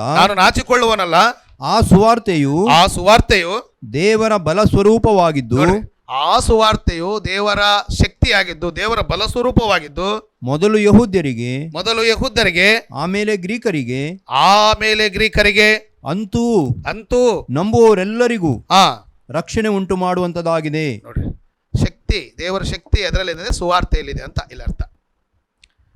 ಗ್ರೀಕರನ್ನಾಗಲಿ ಯಹೂದ್ಯರನ್ನಾಗಲಿ ರಕ್ಷಿಸುವಂಥ ಶಕ್ತಿ ಯಾವುದರಲ್ಲಿದೆ? ಸುವಾರ್ತೆಯಲ್ಲಿದೆ. ಅಂದರೆ ದೇವರ ವಾಕ್ಯದಲ್ಲಿದೆ. ಅದೇ ಕೊರಿಂಥದವರಿಗೆ ಬರೆದ 1ನೇ ಪತ್ರಿಕೆ 1ನೇ ಅಧ್ಯಾಯ 18ನೇ ವಚನದಲ್ಲಿ ಕೂಡ ಇದೇ ಮಾತನ್ನು ಹೇಳ್ತಾನೆ ನೋಡ್ರಿ. 1:18 ಕೊರಿಂಥದವರಿಗೆ ಬರೆದ 1ನೇ ಪತ್ರಿಕೆ 1:18 ಕೂಡ ಈ ರೋಮಾಪುರ 1:16 ಇರ್ತಕ್ಕಂಥ ಮಾತನ್ನೇ ಅಪೊಸ್ತಲನಾದ ಪೌಲನು ಮತ್ತೊಮ್ಮೆ ಹೇಳ್ತಾನೆ. ಕೊರಿಂಥದವರಿಗೆ ಬರೆದ 1ನೇ ಪತ್ರಿಕೆ 1ನೇ ಅಧ್ಯಾಯ 18ನೇ ವಚನ. 1:18 ಶಿಲುಬೆಯ ವಿಷಯವಾದ ಮಾತು ನಾಶನದ ಮಾರ್ಗದಲ್ಲಿರುವವರಿಗೆ ಹುಚ್ಚು ಮಾತಾಗಿದೆ. ರಕ್ಷಣೆಯ ಮಾರ್ಗದಲ್ಲಿರುವ ನಮಗಾದರೂ ದೇವರ ಶಕ್ತಿ ಆಗಿದೆ. ಎರಡು ದೇವರ ಶಕ್ತಿ. ರೋಮಾಪುರ 1:16, 1ನೇ ಕೊರಿಂಥಿ 1:18 ದೇವರ ಅಂದರೆ ದೇವರ ಶಕ್ತಿ ಅದರಲ್ಲಿದೆ. ನನ್ನ ಕಡೆ ನೋಡಿ, ದೇವರ ಶಕ್ತಿ ಅದರಲ್ಲಿದೆ. ದೇವರ ಶಕ್ತಿಯಲ್ಲಿ ಏನಿದೆ? ದೇವರ ಶಕ್ತಿ ಎಲ್ಲಿದೆ ಅಂದರೆ ಸುವಾರ್ತೆಯಲ್ಲಿದೆ. ಶಿಲುಬೆಯನ್ನು ಕುರಿತ ವಾರ್ತೆಯಲ್ಲಿದೆ. ಶಿಲುಬೆಯನ್ನು ಕುರಿತಂಥ ವಾರ್ತೆಯನ್ನು ಏನಂತ ಕರೀತಾರೆ? ರೋಮ 1:16 ಸುವಾರ್ತೆಯನ್ನು ಕುರಿತು ನಾನು ನಾಚಿಕೆ ಪಡಿಸೋಲ್ಲ. ಮೊದಲ ಯಹೂದ್ಯನಿಗೂ ಅನಂತರ ಗ್ರೀಕನಿಗೆ ನಂಬುವ ಪ್ರತಿಯೊಬ್ಬರಿಗೂ ರಕ್ಷಣೆಯನ್ನುಂಟು ಮಾಡಲು ಸುವಾರ್ತೆಯು ದೇವರ ಶಕ್ತಿಯಾಗಿದೆ. ಆದ್ದರಿಂದ 1ನೇ ಕೊರಿಂಥಿ 2:4 ಹೇಳ್ತೇನೆ, ನಿಮ್ಮ ನಂಬಿಕೆಯು ಮನುಷ್ಯ ಜ್ಞಾನದ ಮೇಲೆ ಆಧಾರವಾಗಿರದೆ ದೇವರ ಶಕ್ತಿ ಮೇಲೆ, ಅಂದರೆ ದೇವರ ಶಕ್ತಿ ಮೇಲೆ ಅಂದರೆ ವಾಕ್ಯದ ಮೇಲೆ ಏನಾಗಿರಬೇಕು? ಆಧಾರ. ಇಲ್ಲ ಬದರ್ ಆಧಾರ ಇಲ್ಲ. ಯಾರೋ ಹೇಳಿದ್ರು, ನಮ್ಮ ಚರ್ಚ್ ಅವ್ರು ಹೇಳಿದ್ರು ನಾವೊಂದು ಕ್ರೀಡ್ ಅಂತ ಒಂದು ಪುಸ್ತಕ, ಕ್ರೀಡ್ ಅಂತಾರೆ ಅಂದರೆ ಈ ಚರ್ಚಿನ ಕ್ರೀಡು, ಈ ಚರ್ಚಿನ ಅದೇನಂತಾರೆ ನಡವಳಿಕೆ ಪುಸ್ತಕ. ನೀನೊಂದು ನಡವಳಿಕೆ ಪುಸ್ತಕ ಬರ್ಕೊಂಡ್ರೆ ಮತ್ತು ಇದೇನಾಗಬೇಕು ಅಂದರೆ ಇದು ನಿನಗೆ ನಡೆಯೋದು ಕಲಿಸಲ್ಲ ಅಂತ ನೀನು ಇಂಡೈರೆಕ್ಟಾಗಿ ಹೇಳ್ದಂಗೆ. ಅದಕ್ಕೆ ಇದು ನಾನು ನಡೆಯೋದು ಕಲಿಸಲ್ಲ, ಅದಕ್ಕೆ ನಾನೊಂದು ಸಪ್ರೇಟಾಗಿ ದೇವ್ರಿಗೆ ನಮ್ಮ ನಡೆಸೋದು ಗೊತ್ತಿಲ್ಲ, ಆದ್ದರಿಂದ ಅದು ದೇವ್ರು ಮರ್ತೋಗಿದ್ದಾನೆ ಅಂತೇಳಿ ದೇವ್ರನ್ನ ನೀನು ಏನು ಮಾಡಿ ಅಪಹಾಸ್ಯ ಮಾಡಿದೆ. ಈ ದೈವ ಗ್ರಂಥವನ್ನು ಅವಮಾನ ಮಾಡಿದಾಗ ಅದು ಹೌದಲ್ಲ. ಇದನ್ನು ಬಿಟ್ಟು ನಾನೊಂದು ಬುಕ್ಕ ಬರ್ಕೊಂಡ್ರೆ ನಾನು ಇದರಿಗೆ ಅವಮಾನ ಮಾಡ್ದಂಗಲ್ಲ ಬದರ್? ಹೌದಾ ಅಲ್ಲ ಬದರ್? ಇಲ್ಸನ್ ಬದರ್? ಇದು ನನ್ನ ನಡೆಸೋಕ್ಕೆ ದೇವ್ರು ಬರ್ಸ್ಕೊಟ್ಟಿರ್ಬೇಕು. ಇದನ್ನು ಪಕ್ಕಕ್ಕೆ ಇಟ್ಬಿಟ್ಟು ನಾನು ಮಾಡಿದಂಥ ಯಾವುದೋ ಒಂದು ಸಭೆಗೋ, ನಾನು ಕೆಲಸ ಮಾಡ್ತಕ್ಕಂಥ ಸಭೆಗೋ ನಾನು ಲೀಡರ್ ಎಂಬುದಾಗಿ ನಮ್ಮ ಜನರೆಲ್ಲ ಇದನ್ನೇ ಅನುಸರಿಸ್ಬೇಕಂತೇಳಿ ಒಂದು ಕೈಪಿಡಿ ಮಾಡಿ ನೀವು ಎಲ್ಲೇ ಹೋದರೂ ಇದನ್ನೇ ಅನುಸರಿಸಬೇಕು ಎಂಬುದಾಗಿ ಹೇಳಿದ್ರೆ ಇದಕ್ಕೆ ನಾನು ಮರ್ಯಾದೆ ಕೊಟ್ಟಾಗ ಇದನ್ನು ಅವಮಾನ ಮಾಡ್ದಂಗೆ. ಇದು ಕೆಲಸಕ್ಕೆ ಬರಲಾರ್ದ ಪುಸ್ತಕ. ದೇವ್ರಿಗೆ ನಾವು ನಡಿಲಿಕ್ಕೆ ಏನು ಬೇಕೋ ಅದು ಕೊಡಲಿಕ್ಕೆ ದೇವ್ರ ಸಮರ್ಥನಲ್ಲ. ಅದಕ್ಕೆ ನಾನು ಸ್ವಂತ ನೋಡ್ರಿ ಜನರು ಯಾವ ರೀತಿಯಾಗಿ ಇವತ್ತು ಪ್ರತಿಯೊಂದು ಸಭೆಗೂ ಒಂದು ಕೈಪಿಡಿ ಇರುತ್ತೆ, ಗೊತ್ತಾ ನಿಮಗೆ? ಹೌದಲ್ಲ. ನಾನು ಮೊನ್ನೆ ನಾವು ಬ್ರದರ್ ಶಿವಮೊಗ್ಗಕ್ಕೆ ಹೋದಾಗ ಒಂದು ಚರ್ಚ್, ಯಾವ್ದು ಬದರ್ ಅದು? ಯಾವುದು RCM, ಅದು RCM ಒಳಗಡೆ ಹೋದಾಗ ಎಲ್ಲ ಚೇರ್ಗಳಲ್ಲಿ ಒಂದೊಂದು ಪುಸ್ತಕ ಇಟ್ಟಿದ್ರು. ಒಂದೊಂದು ಪುಸ್ತಕ, ಒಂದೊಂದು ಲೆಟರ್ ಇಟ್ಟು ಏನಂತ ತೆಗೆದು ನಾವೆಲ್ಲರೂ ಬ್ರದರ್ ನಾವೆಲ್ಲ ನೋಡಿದ್ವಿ. ಅಲ್ಲಿಗೆ ಬಂದಾಗ ಅದೇ ಹಾಡು ಹಾಡಬೇಕು, ಅವ್ರ ನಂಬಿಕೆಗೆ ಸಂಬಂಧಪಟ್ಟಂಥ ಪತ್ರಗಳನ್ನು ಇಟ್ಟಿದ್ದಾರೆ. ಅಲ್ಲಿಗೆ ಬಂದವರು ಅದನ್ನು ನಂಬಬೇಕು, ಅದನ್ನೇ ಓದಿ ಹೋಗ್ತಾ ಇರಬೇಕು. ಹಾಗಾದರೆ ಇದು ಎದಕ್ಕೆ ಅಂತ ನಾನು ಪ್ರಶ್ನೆ. ಹೌದಾ ಬದರ್? ಸೊ ಆದ್ದರಿಂದ ನಾವು ಇಲ್ಲಿ ಏನೇ ಆಲೋಚನೆ ಮಾಡ್ತಾ ಇದೀವಿ ಅಂದರೆ, ನೀನು ನಂಬಿರೋದಕ್ಕೆ ದೇವರ ವಾಕ್ಯದಲ್ಲಿ ಆಧಾರ ಇರಬೇಕು. ಮನುಷ್ಯರ ಜ್ಞಾನದ ಮೇಲೆ ಆಧಾರವಾಗಿದ್ದರೆ ಅದು ವ್ಯರ್ಥವಾದಂಥ ಭಕ್ತಿ, ವ್ಯರ್ಥವಾದಂಥ ನಂಬಿಕೆ. ಅದರಿಂದ ನಿನಗೆ ಯಾವುದೇ ಪ್ರಯೋಜನ ಇಲ್ಲ, ನಿನಗೆ ರಕ್ಷಣೆ ಇಲ್ಲ, ದೇವ್ರು ನಿನಗೆ ಕೃಪೆ ತೋರಿಸಲ್ಲ, ದೇವ್ರು ನಿನಗೆ ಏನೂ ಮಾಡಲ್ಲ. ಯಾಕಂದರೆ ಆತನ ಉದ್ದೇಶಗಳಿಗೆ ಪ್ರಕಾರ, ಆತನ ಆಲೋಚನೆಗೆ ಬಂದರೆ ತಾನೇ ದೇವ್ರು ಏನಾದರೂ ನಿನಗೆ ಮಾಡಬಲ್ಲ. ಹೌದಾ ಬದರ್? ಈಗ ನಾನು ಕುಂದಾಪುರಕ್ಕೆ ಬರಬೇಕು, ಇಲ್ಲಿಗೆ ಬರಬೇಕು, ನನ್ನ ಪಾಡಿಗೆ ನನಗೆ ಬಂದರೆ ಈ ಕಾಡೆಲ್ಲ ಸುತ್ತಾಡ್ತಿರ್ತೀನಿ. ಇಲ್ಲೇ ಅವರೊಂದು ಗೈಡ್ಲೈನ್ಸ್ ಕೊಡ್ತಾರೆ. ಯಾರು? ಫ್ರಾನ್ಸಿಸ್ ಬ್ರದರ್, ಇಲ್ಲಿ ಇಳ್ಕೊಳ್ಳಿ, ಇಲ್ಲಿಂದ ಕುಂದಾಪುರ ಅಂದರೆ ನನಗೆ ಅಡ್ರೆಸ್ ಗೊತ್ತಿಲ್ಲ ಅಂತೇಳಿ ನನಗೆ ಗೊತ್ತಲ್ಲ ಬದರ್. ನಾನೇನು ಎಜುಕೇಟೆಡ್, ಕುಂದಾಪುರ ಗೊತ್ತಿಲ್ವ ನನಗೆ, ನೀವು ಫೋನ್ ಮಾಡಿ ಇಲ್ಲಿಗೆ ಬನ್ನಿ ಅಲ್ಲಿಗೆ ಬಂತೆ ಅಂತ ಹೇಳಿ ಇವ್ರು ಹೇಳಿದ ಮ್ಯಾನ್ಯುವಲ್ ನಾನು ಫಾಲೋ ಮಾಡಲಿಲ್ಲ ಅಂದರೆ ಇಡೀ ದಿನ ಎಲ್ಲಿ ತಿರುಗಾಡ್ತಿರ್ತೀನಿ. ಅಲ್ಲ, ಇಡೀ ದಿನ ಎಲ್ಲಿ ತಿರುಗಾಡ್ತೀನಿ ಬ್ರದರ್? ಶಾಸ್ತ್ರಿ ಸರ್ಕಲು, ಅಲ್ಲಿ ಇಲ್ಲಿ ಇಲ್ಲಿ ಕುಂದಾಪುರಕ್ಕೆ ಬಂದಿದ್ದೇನೆ. ಆದರೆ ನನಗೆ ಅಹಂಕಾರ. ಯಾಕಂದರೆ ಫ್ರಾನ್ಸಿಸ್ ಬ್ರದರ್ ಹೇಳೋದು, ನಾನು ಅವಿದ್ಯಾವಂತ, ನಾನೇನು ವಿದ್ಯಾವಂತನಲ್ಲ. ನನಗೆ ಗೊತ್ತಿಲ್ವ ಕುಂದಾಪುರ ನೋಡೀನಿ, ಮಂಗಳೂರು ನೋಡೀನಿ, ಬೆಂಗಳೂರು ನೋಡೀನಿ, ಡೆಲ್ಲಿ ನೋಡೀನಿ, ನಾನು ಫಾರಿನ್ ಎಲ್ಲ ತಿರುಗಾಡಿ. ಇವ್ರು ನನಗೆ ಅಂತ ಹೇಳೋದು ಅಂತೇಳಿ ಇವರ ಮಾರ್ಗದರ್ಶನವನ್ನು ಇವ್ರು ಹೇಳ್ತಕ್ಕಂಥದ್ದನ್ನು ನಾನು ಕೈಬಿಟ್ಟು ನನ್ನ ಸ್ವಂತ ಆಲೋಚನೆ ಮಾಡಿಕೊಂಡು ಬಂದರೆ ನಾನು ಇಡೀ ದಿನ ಏನು ಸುತ್ತಾಡ್ತೀನಿ? ಏನು ಬ್ರದರ್? ಕುಂದಾಪುರದಲ್ಲೇ ಸುಸ್ತಾಗಿ ಮತ್ತೆ ರಾತ್ರಿ ಬಸ್ ಹಿಡ್ಕೊಂಡು ಏನಾಗ್ತೀನಿ, ವಾಪಸ್ಸು ಹೋಗ್ತೀನಿ. ನಿಮ್ಮನ್ನು ಭೇಟಿ ಆಗೋಕ್ಕಾಗಲ್ಲ, ಈ ಕ್ಲಾಸ್ ಮಾಡೋಕ್ಕೂ ಆಗಲ್ಲ. ಅದಕ್ಕೆ ಬ್ರದರು ನಾನು ಫೋನ್ ಮಾಡ್ಬೇಕಾದ್ರೆ, ಬ್ರದರ್ ಎಲ್ಲಿಗೆ ಹೋಗಬೇಕು, ಎಲ್ಲಿಗೆ ಬರಬೇಕು, ಏನು ಹೇಳಿದ್ರು, ಅವ್ರ ಗೈಡ್ಲೈನ್ಸ್ ಪ್ರಕಾರ ಬಂದಿದ್ದಕ್ಕೆ ನಾನು ಸುರಕ್ಷಿತವಾಗಿ ಬಂದೆ, ಸ್ನಾನ ಮಾಡಿದೆ, ಟಿಫಿನ್ ಕೊಟ್ಟರು, ತಿಂದರು, ಮತ್ತು ನಿಮ್ಮ ಕ್ಲಾಸ್ ಕೂಡ ಹೇಳ್ತೇನೆ. ಅಂದರೆ ಎಲ್ಲ ಏನಾಯಿತು, ಏನು ಎಲ್ಲ ಸುರಕ್ಷಿತವಾಗಿ. ಕಾರಣ ಏನಂದರೆ ಅವ್ರು ಕೊಟ್ಟಿದ್ದಂಥ ಮ್ಯಾನ್ಯುವಲ್, ಅವ್ರು ಕೊಟ್ಟಂಥ ಗೈಡ್ಲೈನ್ಸ್, ಹೌದಲ್ಲ ಬ್ರದರ್? ಸೊ ಅದನ್ನು ನಾನು ಒಮಿಟ್ ಮಾಡಿದ್ರೆ, ಅದನ್ನು ನಾನು ತಿರಸ್ಕಾರ ಮಾಡಿ, ನನಗೆ ಗೊತ್ತಿದೆ, ನನಗೆ ಸ್ವಂತ ಜ್ಞಾನ ಇದೆ ಅಂತ ಹೇಳಿದ್ರೆ, ನಾನು ಇಡೀ ದಿನ ಏನು ಮಾಡಿದ್ರೆ ಈ ಕುಂದಾಪುರ ಸುತ್ತ ಏನು ಮಾಡೋಗುತ್ತೆ, so in the same way ದೇವರು ಕೊಟ್ಟಿರ್ತಕ್ಕಂಥ ಈ ವಾಕ್ಯ, ಈ ಗೈಡ್ಲೈನ್ಸ್ನ, ಈ ಮ್ಯಾನ್ಯುವಲ್ನ ಕೈ ಬಿಟ್ಬಿಟ್ಟು ಮನುಷ್ಯರ ಕೈಪಿಡಿಕೆಗಳು, ಮನುಷ್ಯರ ಜ್ಞಾನ, ಅವ್ರವ್ರ ಸಭೆ, ಅವ್ರವ್ರ ನಡವಳಿಕೆ ಪುಸ್ತಕ, ಅವ್ರಿಗೆ ಒಂದು ಸಿದ್ಧಾಂತ ಮಾಡಿದ್ರು, ಇವ್ರೊಂದು ಸಿದ್ಧಾಂತ ಮಾಡಿದ್ರು, ಯಾರು ಏನು ಸಿದ್ಧಾಂತ ಮಾಡೋಣ ಅದ್ರದ್ದು ಇಲ್ಲ, ಯಾರ್ಯಾರಿಗೆ ಏನೇನು ಅನಿಸುತ್ತೋ ಅದನ್ನು ಅನುಸರಿಸ್ಕೊಳ್ಳಿ, ಒಟ್ಟಲ್ಲಿ ಭಕ್ತಿಯಲ್ಲಿ ಇರಿ ಅಂತ ಹೇಳಿದ್ರೆ, ಹಾಗಾದರೆ ದೇವರು ತೋರಿಸಿದಂಥ ಭಕ್ತಿ ಮಾರ್ಗ ಏನಾಗಿರು. ಅದಕ್ಕೆ ಅಂಥ ಜನರನ್ನು ಉದ್ದೇಶಿಸಿ ದೇವರು ಹೇಳ್ತಾನೆ, ಈ ಜನರು ನನಗೆ ತೋರಿಸುವಂಥ ಭಕ್ತಿ ವ್ಯರ್ಥವಾದದ್ದು. ಕಾರಣ ಏನಂತ ಹೇಳಿದ್ರೆ, ಮನುಷ್ಯರ ಆಜ್ಞೆಗಳಿಗೆ ತಕ್ಕಂತೆ ಇವರು ನನಗೆ ಭಕ್ತಿ ಮಾತ್ರ ತೋರಿಸ್ತಾ ಇದ್ದಾರೆ. ಇವರು ಮನುಷ್ಯರ ಕಟ್ಟಳೆಗಳನ್ನೇ, ಮನುಷ್ಯರು ಕಲ್ಪಿಸಿದ ಕಟ್ಟಳೆಗಳು, ಕನ್ನಡದಲ್ಲಿ ಚೆನ್ನಾಗಿದೆ, ಮನುಷ್ಯರು ಕಲ್ಪಿಸಿದ ಕಟ್ಟಳೆಗಳನ್ನೇ ದೈವೋಪದೇಶಗಳಾಗಿ ಹೇಳುತ್ತಾ ನನ್ನನ್ನು ವ್ಯರ್ಥವಾಗಿ ಏನು ಮಾಡ್ತಾ ಇದ್ದಾರೆ, ನನ್ನಲ್ಲಿ ವ್ಯರ್ಥವಾಗಿ ಭಕ್ತಿ ತೋರಿಸ್ತಿದ್ದಾರೆ. So point should be clear. ಏನಂತ ಹೇಳಿದ್ರೆ, ನಿನ್ನ ನಂಬಿಕೆ, ನೀನು ಯಾವುದಾದ್ರೂ ಒಂದು ವಿಷಯವನ್ನು ನಂಬಿದ್ರೆ ಅದಕ್ಕೆ ವಾಕ್ಯದಲ್ಲಿ ಆಧಾರ ತೋರಿಸ್ಲಿಕ್ಕೆ ನಿನ್ನಿಂದ ಆಗ್ತಾ ಇಲ್ಲ, ತಪ್ಪಿಸ್ಕೊಂಡು ತಿರುಗಾಡ್ತಾ ಇದೆಯಾ, ಅದಲ್ಲಿದೆ ಇಲ್ಲಿದೆ, ಅವ್ರು ಹೇಳಿದ್ರೆ ಇದು ಹೇಳಿದ್ರೆ, ನಿನ್ನ ಭಕ್ತಿ, ನೀನು 50 ವರ್ಷ ಭಕ್ತಿ ಮಾಡು, 60 ವರ್ಷ ಭಕ್ತಿ ಮಾಡು, ಸಾಯೋ ತನಕ ಭಕ್ತಿ ಮಾಡು, ಆ ಭಕ್ತಿ ಏನು ಬದರ್? ವ್ಯರ್ಥವಾದಂಥ ಭಕ್ತಿ. ಇದು ಕ್ಲಿಯರ್ ಆಯಿತಾ? ರೈಟ್. ಇದು ನಾನು ಅಳಿಸ್ಬಿಡ್ತೀನಿ. ಸೊ ಇದನ್ನು ಆಲೋಚನೆ ಮಾಡ್ಲಿಕ್ಕೆ ಮೊದಲು ಈ ದೈವತ್ವೋ, ತ್ರಿತ್ವೋ, ತ್ರೈಕತ್ವೋ ಇದೇನು ದೇವರ ಆಲೋಚನೆನಾ, ಮನುಷ್ಯರ ಆಲೋಚನೆ, ಅಥವಾ ಈ ಮೂರಲ್ಲಿ ದೇವರ ವಾಕ್ಯಕ್ಕೆ ಆಧಾರವಾಗಿರೋದು ಯಾವುದು, ಮನುಷ್ಯರ ಜ್ಞಾನಕ್ಕೆ ಆಧಾರವಾಗಿರೋದು ಯಾವುದು ಅನ್ನೋದನ್ನು ನಾನು ನಿಮಗೆ ಹೇಳಲಿಕ್ಕೆ ಇಷ್ಟೊಂದು ಈ ಪ್ರಾರಂಭದ ನುಡಿಗಳನ್ನು ಹೇಳಬೇಕು. ಇದು ಅರ್ಥ ಆಗಬೇಕಂದ್ರೆ ನಿಮಗೆ ಇದು ಅರ್ಥ ಆಗಬೇಕು. Faith should be according to the God's word. ಅಂದರೆ ನಂಬಿಕೆಯು ದೇವರ ವಾಕ್ಯದ ಮೇಲೆ ಆಧಾರವಾಗಿರು. ನಾನು ಮತ್ತೊಮ್ಮೆ ಹೇಳ್ತೀನಿ, ನೀನು ಯಾವುದಾದ್ರೂ ಒಂದು ವಿಷಯವನ್ನು ನಂಬಿದರೆ ಅದನ್ನು ರೆಫರೆನ್ಸ್ ತೆಗೆದು ಏನು ಮಾಡಬೇಕು? ವಿಲ್ಸನ್ ಬ್ರದರ್ ನನಗೆ ಏನು ಮಾಡಬೇಕು, ಯಾರಾದರೂ ತೋರಿಸಿ, ಬ್ರದರ್ ಈ ರೀತಿಯಾಗಿ ಇಲ್ಲಿ ಹೇಳಲ್ಪಟ್ಟಿದೆ, ಅದಕ್ಕೆ ನಾನು ಇದನ್ನು ಅನುಸರಿಸ್ತಾ ಇದ್ದೀನಿ, ಇದನ್ನು ನಾನು ಮಾಡ್ತಾ ಇದ್ದೀನಿ ಅಂತ ತೋರಿಸಿದರೆ ಸಂತೋಷ. ಇಲ್ಲ ಬ್ರದರ್ ವಾಕ್ಯದಲ್ಲೇ ಇಲ್ಲ, ಕೆಲವರು ಎಲ್ಲಿದೆ ತೋರಿಸ್ತಿದ್ದೆ, ಈಗ ತೋರಿಸ್ತೀನಿ, ಆಗ ತೋರಿಸ್ತೀನಿ, ಅನುಸರಿಸ್ತೀನಿ ಅಂತ ತಪ್ಪಿಸ್ಕೊಂಡು ಏನು ಮಾಡ್ತಿರ್ತಾರೆ, ತಿರುಗ್ತಾ ಇರ್ತಾರೆ. ವಿಲ್ಸನ್ ಬ್ರದರ್ ಫೋನ್ ಮಾಡಿದೆ, ಇಲ್ಲ ಬ್ರದರ್ ನನಗೆ ಬಿಜಿ ಇದೆ, ಅಲ್ಲೇ ಇದೆ, ಇಲ್ಲಿದೆ ಅಂತ ಇವ್ರಿಗೆ ಕತೆ ಹೇಳ್ತಾ ಇರ್ತಾರೆ. ಬನ್ನಿ ಬ್ರದರ್ ಒಂದು ಸ್ವಲ್ಪ ಕೂತ್ಕೊಂಡು ಮಾತಾಡೋಣ. ಹಾಗಂದ್ರೆ ವಿಲ್ಸನ್ ಬ್ರದರ್ ಸರಿ ಇಲ್ಲ, ಅವರೆಲ್ಲ ಪ್ರಶ್ನೆಗಳು ಕೇಳ್ತಾರೆ, ಅದೆಲ್ಲ ಏಕೆ ಬೇಕು ಅವ್ರಿಗೆ? ತೆಪ್ಪಗಿದ್ದು ಯಾರು 4 ಜನ ಏನು ಮಾಡ್ತಾರೋ ಅದು ಮಾಡ್ಕೊಂಡು ಹೋದರೆ ಆಯಿತು, ಅದೆಲ್ಲ ಯಾಕೆ ಬೇಕೆ ಅಂತೇಳಿ ಅವ್ರ ಮೇಲೆ ಏನು ಮಾಡಿ ಅಪಪ್ರಚಾರ ಮಾಡಲಿಕ್ಕೆ. ಯಾಕೆ ಪ್ರಶ್ನೆ ಕೇಳಿದ್ರೆ ಎಲ್ಲಿದೆ ಬ್ರದರ್ ಅಂದ್ರಲ್ಲ, ಅದೆಲ್ಲ ನಿನಗೇನು ಬೇಕು, ನಮಗೆ ಗೊತ್ತಿಲ್ಲ. 30-40 ವರ್ಷದಿಂದ ನಾವು ನೀನು ಇನ್ನೂ ಏನು ಹೇಳೋದು, ನಿನ್ನೆ ಮೊನ್ನೆ ನಾವು ಹುಟ್ಟಿದಾಗಿಂದ, ನೀನು ಹುಟ್ಟಿದಾಗಿಂದ ಕ್ರೈಸ್ತನಾಗಿರಲು, ಯಾವ ಅಲ್ಲಿಂದ ಕ್ರೈಸ್ತನಾಗಿರು, ನೀನು ನಂಬಿರೋದನ್ನು ಫಾಲೋ ಮಾಡೋದು ನನಗೇನು ಮಾಡು, ಎಲ್ಲಿಂದ ತೋರಿಸ್ಬೇಕಾದ್ರೆ ದೇವ್ರ ವಾಕ್ಯ ತೋರ್ಸೋಕ್ಕೆ ಸಾಧ್ಯ ಇಲ್ಲ. ಆದ್ದರಿಂದ ನನ್ನ ಮನವಿ ಏನಂತ ಹೇಳಿದ್ರೆ, ನೀನು ನಂಬಿರೋದಕ್ಕೆ ದೇವ್ರ ವಾಕ್ಯ ಆಧಾರ ಇದ್ದರೆ ಮಾತ್ರ ಅದು ಸರಿಯಾದ ನಂಬಿಕೆ, ಸರಿಯಾದ ಭಕ್ತಿ. ಒಂದು ವೇಳೆ ಎಲ್ಲಿ ಬೈಬಲಲ್ಲಿ ಉಲ್ಲೇಖ ಆಗಿಲ್ಲ ಅಂದರೆ ಅದನ್ನು ಕೈ ಬಿಡೋದು ಒಳ್ಳೆಯದು, ನಿನಗೂ ನಿನ್ನ ಆತ್ಮಕ್ಕೂ ಕ್ಷೇಮ. ಓಕೆ, ಇದು ಅಳಿಸ್ಲಾ? ಈ ಪಾಯಿಂಟ್ ಕ್ಲಿಯರ್ ಆಯಿತಾ? ರೈಟ್. ಈಗ ನಮ್ಮ ಮುಂದೆ 3 ಶಬ್ದಗಳಿವೆ, ದೈವತ್ವ, ತ್ರಿತ್ವ, ತ್ರಯೇಕತ್ವ. ಈ ಶಬ್ದಗಳನ್ನ ಕೇಳಿದ್ದೀರಾ? ನಿಮಗೆ ಪರಿಚಯ ಇದೆಯಾ? ಸುನೀಲ್ ಬ್ರದರ್, ನೀವು ಗಟ್ಟಿಯಾಗಿ ಹೇಳಿದ್ರೇ ನಾನು ನಿಮಗೆ ಗಟ್ಟಿಯಾಗಿ ಹೇಳ್ತೀನಿ. ನೀವು ನಿದ್ದೆ ಹೋದಂದರೆ ನಾನು ಹೇಳಕ್ಕೆ ಸಾಧ್ಯ ಇಲ್ಲ, ಅದಕ್ಕೆ ನೀವು ಗಟ್ಟಿಯಾಗಿ ನನಗೆ ಹೇಳು. ದೈವತ್ವ, ತ್ರಿತ್ವ, ತ್ರಯೇಕತ್ವ ಅನ್ನುವಂಥ ಶಬ್ದಗಳನ್ನ ನೀವೆಂದಾದರೂ ಕೇಳಿದ್ದೀರಾ? ಓಕೆ, ಕೇಳಿದ್ದೀರಾ? ರೈಟ್, ನೀವು ಕೇಳಿದ್ದೀರಿ.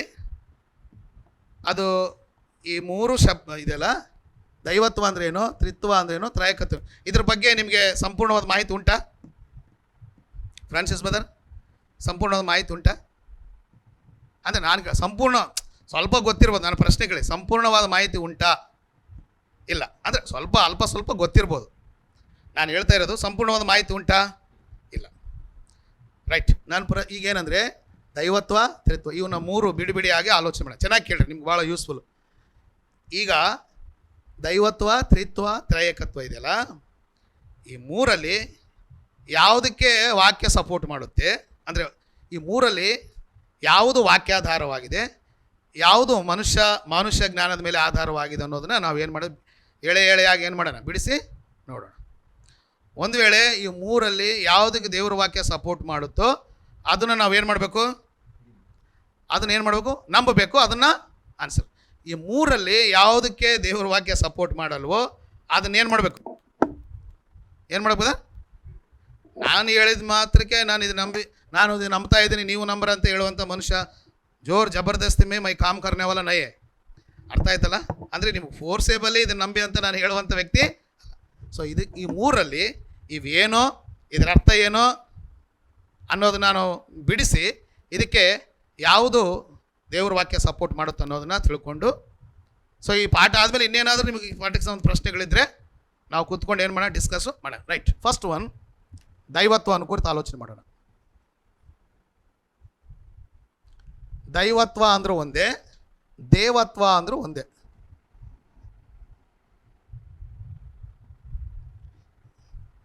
ದೈವತ್ವ ಅಂದರೂ ಒಂದೇ, ದೇವತ್ವ ಅಂದರೂ ಒಂದೇ. ಇದನ್ನ ಇಂಗ್ಲೀಷ್ನಲ್ಲಿ ಇದನ್ನು ಯಾವ ರೀತಿಯಾಗಿ ಅನುವಾದ ಮಾಡಿದ್ದಾರೆ ಅಂದರೆ, god head,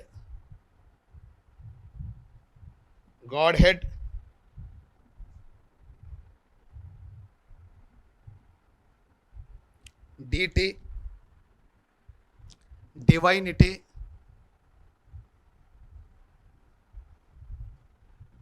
divinity, or godhood. ಈ 4 ಶಬ್ದವನ್ನು ಇಂಗ್ಲೀಷಲ್ಲಿ ಅನುವಾದ ಮಾಡಿದ್ದಾರೆ. ಈ ದೇವತ್ವ ಅಥವಾ ದೈವತ್ವ ಎರಡು ಒಂದೇ. ದೈವತ್ವ ಅಂದರೂ ಒಂದೇ, ಸಿಮಿಲರ್ ಪದಗಳು. ದೈವತ್ವ ಅಂದರೂ ಒಂದೇ, ದೇವತ್ವ ಅಂದರೆ ಇದನ್ನು ಇಂಗ್ಲೀಷಲ್ಲಿ ಏನಂತ ಕರೀತಾರೆ ಅಂದರೆ, ಕೆಲವರು ಗಾಡ್ ಹೆಡ್ ಎಂಬುದಾಗಿ ಟ್ರಾನ್ಸ್ಲೇಟ್ ಮಾಡಿದರೆ, ಕೆಲವರು ಡಿ ಟಿ, ಇನ್ನೂ ಕೆಲವರು ಡಿವೈನಿಟಿ, ಇನ್ನೂ ಕೆಲವರು ಗಾಡ್ ಹುಡ್ ಎಂಬುದಾಗಿರುತ್ತೆ. ಇದಕ್ಕೆ ಪರ್ಯಾಯ ಪದಗಳು ಇಂಗ್ಲೀಷ್ನಲ್ಲಿ, ಆಂಗ್ಲ ಭಾಷೆಯಲ್ಲಿ ಇದನ್ನು ಈ ರೀತಿಯಾಗಿ ಕರೀತಾರೆ. ಅರ್ಥ ಆಯ್ತು brother? Godhead, godhood, deity and divinity. ಇದರ ಅರ್ಥ ಏನಂತ ಹೇಳಿದ್ರೆ, ದೈವತ್ವ ಅನ್ನೋದಂಥ ಅರ್ಥ ಏನಂತ ಹೇಳಿದ್ರೆ, ದೈವತ್ವ ಅಥವಾ ದೈವತ್ವ ಎರಡು ಒಂದೇ. ನಾನು ಒಂದು ಬರಿತೀನಿ. ದೇವರ ಓಡ್ಕಣೆ ನೋಡಿ. ದೈವತ್ವ ಅಂದರೆ ದೈವ ಪ್ಲಸ್, ಬೋರ್ಡ್ ಕಡೆ ನೋಡಿ, ದೈವತ್ವ ಅಂದರೆ ದೈವ ಪ್ಲಸ್ ತತ್ವ, ಎರಡು ಶಬ್ದ. ದೈವ ಪ್ಲಸ್ ತತ್ವ ಸೇರಿದ್ರೆ ಏನಂತಾರೆ? ದೈವತ್ವ. ಏನಿದ್ರ ಅರ್ಥ? ದೈವ ಪ್ಲಸ್ ತತ್ವ ಅಂದ್ರೆ ಏನು? ಈಗ ನೋಡಿ, ತತ್ವ ಅಂದ್ರೆ ಏನು? ದೈವ ಅಂದರೆ ದೇವರು, ಏನು ಬದ? ತತ್ವ ಅಂದರೆ ಸ್ವಭಾವ. ಅಂದರೆ ಇದರ ಅರ್ಥ ಏನಂದರೆ ದೈವ ಸ್ವಭಾವ. ಇಂಗ್ಲೀಷ್ ಏನಂದರೆ the eternal nature of god. Divinity ಅಂದರೆ ಗಾಡ್ ಹೆಡ್ ಅಂದರೆ the eternal nature of god. ಅಂದರೆ ದೈವ ಸ್ವಭಾವ ಅಥವಾ ದೈವ ಸ್ವರೂಪ ಅಥವಾ ದೈವ ಗುಣ. ತತ್ವ ಅಂದರೆ ಹೇಳಿದ್ರೆ ದೈವ ಸ್ವಭಾವ ಅಥವಾ ದೇವರ ಗುಣ, ದೇವರ ಸ್ವಭಾವ, ಆತನ ಸ್ವರೂಪವನ್ನು ಸೂಚಿಸಲು ಈ ಪದವನ್ನು ಬಳಸಿದ್ದಾರೆ. ಅಂದರೆ ದೇವರ ಗುಣಲಕ್ಷಣಗಳಂತ. ದೈವತ್ವ ಅಂದರೆ ಅರ್ಥ ಏನಂದರೆ ದೇವರ ಗುಣಲಕ್ಷಣ ಅಥವಾ ದೇವರ ಸ್ವಭಾವ. ದೈವ ಪ್ಲಸ್ ತತ್ವ, ದೈವ ಸ್ವಭಾವ, ದೈವ ಸ್ವರೂಪ, ದೈವ ಗುಣ ಅಥವಾ ದೇವರ ಗುಣಲಕ್ಷಣ, ದೈವ ಗುಣಲಕ್ಷಣ. ಸೊ ದೈವತ್ವ ಅಂದರೆ ಏನು ಬರ್ತಾರೆ ಎಲ್ಲರೂ ಹೇಳಿ? ದೈವ ಸ್ವಭಾವ ಅಂತ. ದೈವತ್ವ, what is the meaning of godhead ಅಥವಾ deity, divinity, godhood ಅಂದರೆ it's eternal nature of God, the essence of God. ಅರ್ಥ ಆಯ್ತಾ? ಸೊ ದೇವರ ಸ್ವಭಾವವನ್ನು ಸೂಚಿಸಲು ಈ ಪದವನ್ನು ಬಳಸಿದೆ. ಇದು ನಿಮಗೆ ಅರ್ಥ ಆಗಲಿಕ್ಕೆ ನಮ್ಮ ಸಮಾಜದಲ್ಲಿ ಬಳಕೆ ಇರತಕ್ಕಂಥ ಕೆಲವು ಶಬ್ದನ ನಾನು ಬಳಸ್ತೀನಿ ನೋಡಿ. ಈಗ ಮನುಷ್ಯತ್ವ ಅಂತಿದೆ, ಏನು ಬದರ್? ಇಲ್ಲಿ ದೈವತ್ವ ಆಲೋಚನೆ ಮಾಡೋದಲ್ಲ, ನಿಮ್ಗೆ ಅರ್ಥ ಆಗಲಿಕ್ಕೆ ಮನುಷ್ಯತ್ವ ಅಂತಾರೆ, ಬಳಸ್ತಾರೆ. ಇಲ್ಲ, ಮನುಷ್ಯತ್ವ, ಈ ವ್ಯಕ್ತಿಗೆ ಮನುಷ್ಯತ್ವನೇ ಇಲ್ಲ ಅಂತ ಹೇಳ್ತಾರೆ. ನಿಮ್ಮ ಮಂಗಳೂರು ಭಾಷೆಯಲ್ಲಿ ಉಪಯೋಗಿಸ್ತಲ್ಲ ಬದರ್ ಈ ಶಬ್ದನ? ಈ ಮನುಷ್ಯನಿಗೇನಿಲ್ಲ, ಮನುಷ್ಯತ್ವ ಅಂದರೆ ಮನುಷ್ಯ ಪ್ಲಸ್ ತತ್ವ ಅಂದರೆ ಮನುಷ್ಯನ ಗುಣ, ಅವನ ಸ್ಥಿತಿಯನ್ನು ಸೂಚಿಸುತ್ತೆ. ಮನುಷ್ಯನ ಸ್ವಭಾವ, ಅವನ ಗುಣವನ್ನು ಸೂಚಿಸಲು ಏನಂತ ಕರೀತಾರೆ? ಮನುಷ್ಯತ್ವ. ಈ ವ್ಯಕ್ತಿಗೆ ಮನುಷ್ಯತ್ವನೇ ಇಲ್ಲ, ಅವನು ಕಠಿಣವಾಗಿದ್ದರೆ ಏನಂತಾರೆ ಬ್ರದರ್? ಈ ಮನುಷ್ಯನಿಗೇನಿಲ್ಲ. ನೆಕ್ಸ್ಟ್ ನೋಡಿ, ಕ್ರೂರತ್ವ. ಅವನು ಕ್ರೂರತ್ವ ಉಳ್ಳವನು ಬ್ರದರ್ ಅಂತಾರೆ. ಕ್ರೂರತ್ವ ಅಂದರೆ ಇವನು ಭಾಳ ಕ್ರೂರಿ ಅಂದರೆ ಏನಪ್ಪ? ರೈಟ್, ಮನುಷ್ಯನ ಕೆಟ್ಟ ಸ್ವಭಾವ. ಕೆಟ್ಟ ಸ್ವಭಾವ ಅಷ್ಟೇನಪ್ಪ? ಕ್ರೂರತ್ವ ಅಂದರೆ ಅರ್ಥ ಏನು ಬ್ರದರ್? ಕ್ರೂರ ಪ್ಲಸ್ ತತ್ವ ಅಂದರೆ ಕೆಟ್ಟ ಸ್ವಭಾವ ಉಳ್ಳವನು. ವಿಜಯ್ ಕುಮಾರ್ ಭಾಳ ಕ್ರೂರತ್ವ ಉಳ್ಳವನು ಬ್ರದರ್ ಅಂದರೆ ಅರ್ಥ ಏನು? ಆ ವಿಜಯ್ ಕುಮಾರ್ ಅಂತ ವ್ಯಕ್ತಿ ಕೆಟ್ಟ ವ್ಯಕ್ತಿ ಅಂತ ಅರ್ಥ. ಹೌದಾ ಬ್ರದರ್? ಮನುಷ್ಯತ್ವ, ಕ್ರೂರತ್ವ. ನೆಕ್ಸ್ಟ್ ಕಠಿಣತ್ವ. ಕಠಿಣ ಪ್ಲಸ್ ತತ್ವ. ಇದೇನು ಅನಿಸುತ್ತೆ? ಕಠಿಣತ್ವ ಅಂದರೆ ಫ್ರಾನ್ಸಿಸ್ ಬ್ರದರ್, ಕಠಿಣತ್ವ. ಈಗ ಐರನ್ ನೋಡಿದಿರಾ? ಏನಂತಾರೆ ಬ್ರದರ್ ಐರನ್ಗೆ? ಕಬ್ಬಿಣ. ಕಬ್ಬಿಣ ಕಠಿಣತ್ವ ಉಳ್ಳೋದಾ ಅಂದರೆ ಗಟ್ಟಿಯಾದದ್ದು ಅಂತ. ಇದೇನಂದರೆ ಕಠಿಣತ್ವ ಅಂದರೆ ಗಟ್ಟಿಯಾದ ಸ್ವಭಾವವನ್ನು ಸೂಚಿಸುತ್ತದೆ. ಗಟ್ಟಿಯಾದ ಸ್ವಭಾವ ಉಳ್ಳವನು ಅವನ ಬ್ರದರ್. ವಿಲ್ಸನ್ ಬ್ರದರ್ ತುಂಬ ಕಠಿಣತ್ವ. ತುಂಬ ಕಠಿಣತ್ವ ಅಂದರೆ ಅರ್ಥ ಏನು ಬ್ರದರ್? ಗಟ್ಟಿ ಅಂತ. ತುಂಬ ಕಟುಕುರು ಬದಾರ ಅಂತಾರೆ. ಕಠಿಣ ಅನ್ನಲ್ಲ, ನಾವು ಆಡು ಭಾಷೆಲಿ ಅಂದರೆ ತುಂಬ ಕಟುಕುರು ಬದಾರ ಅಂತೀವಿ.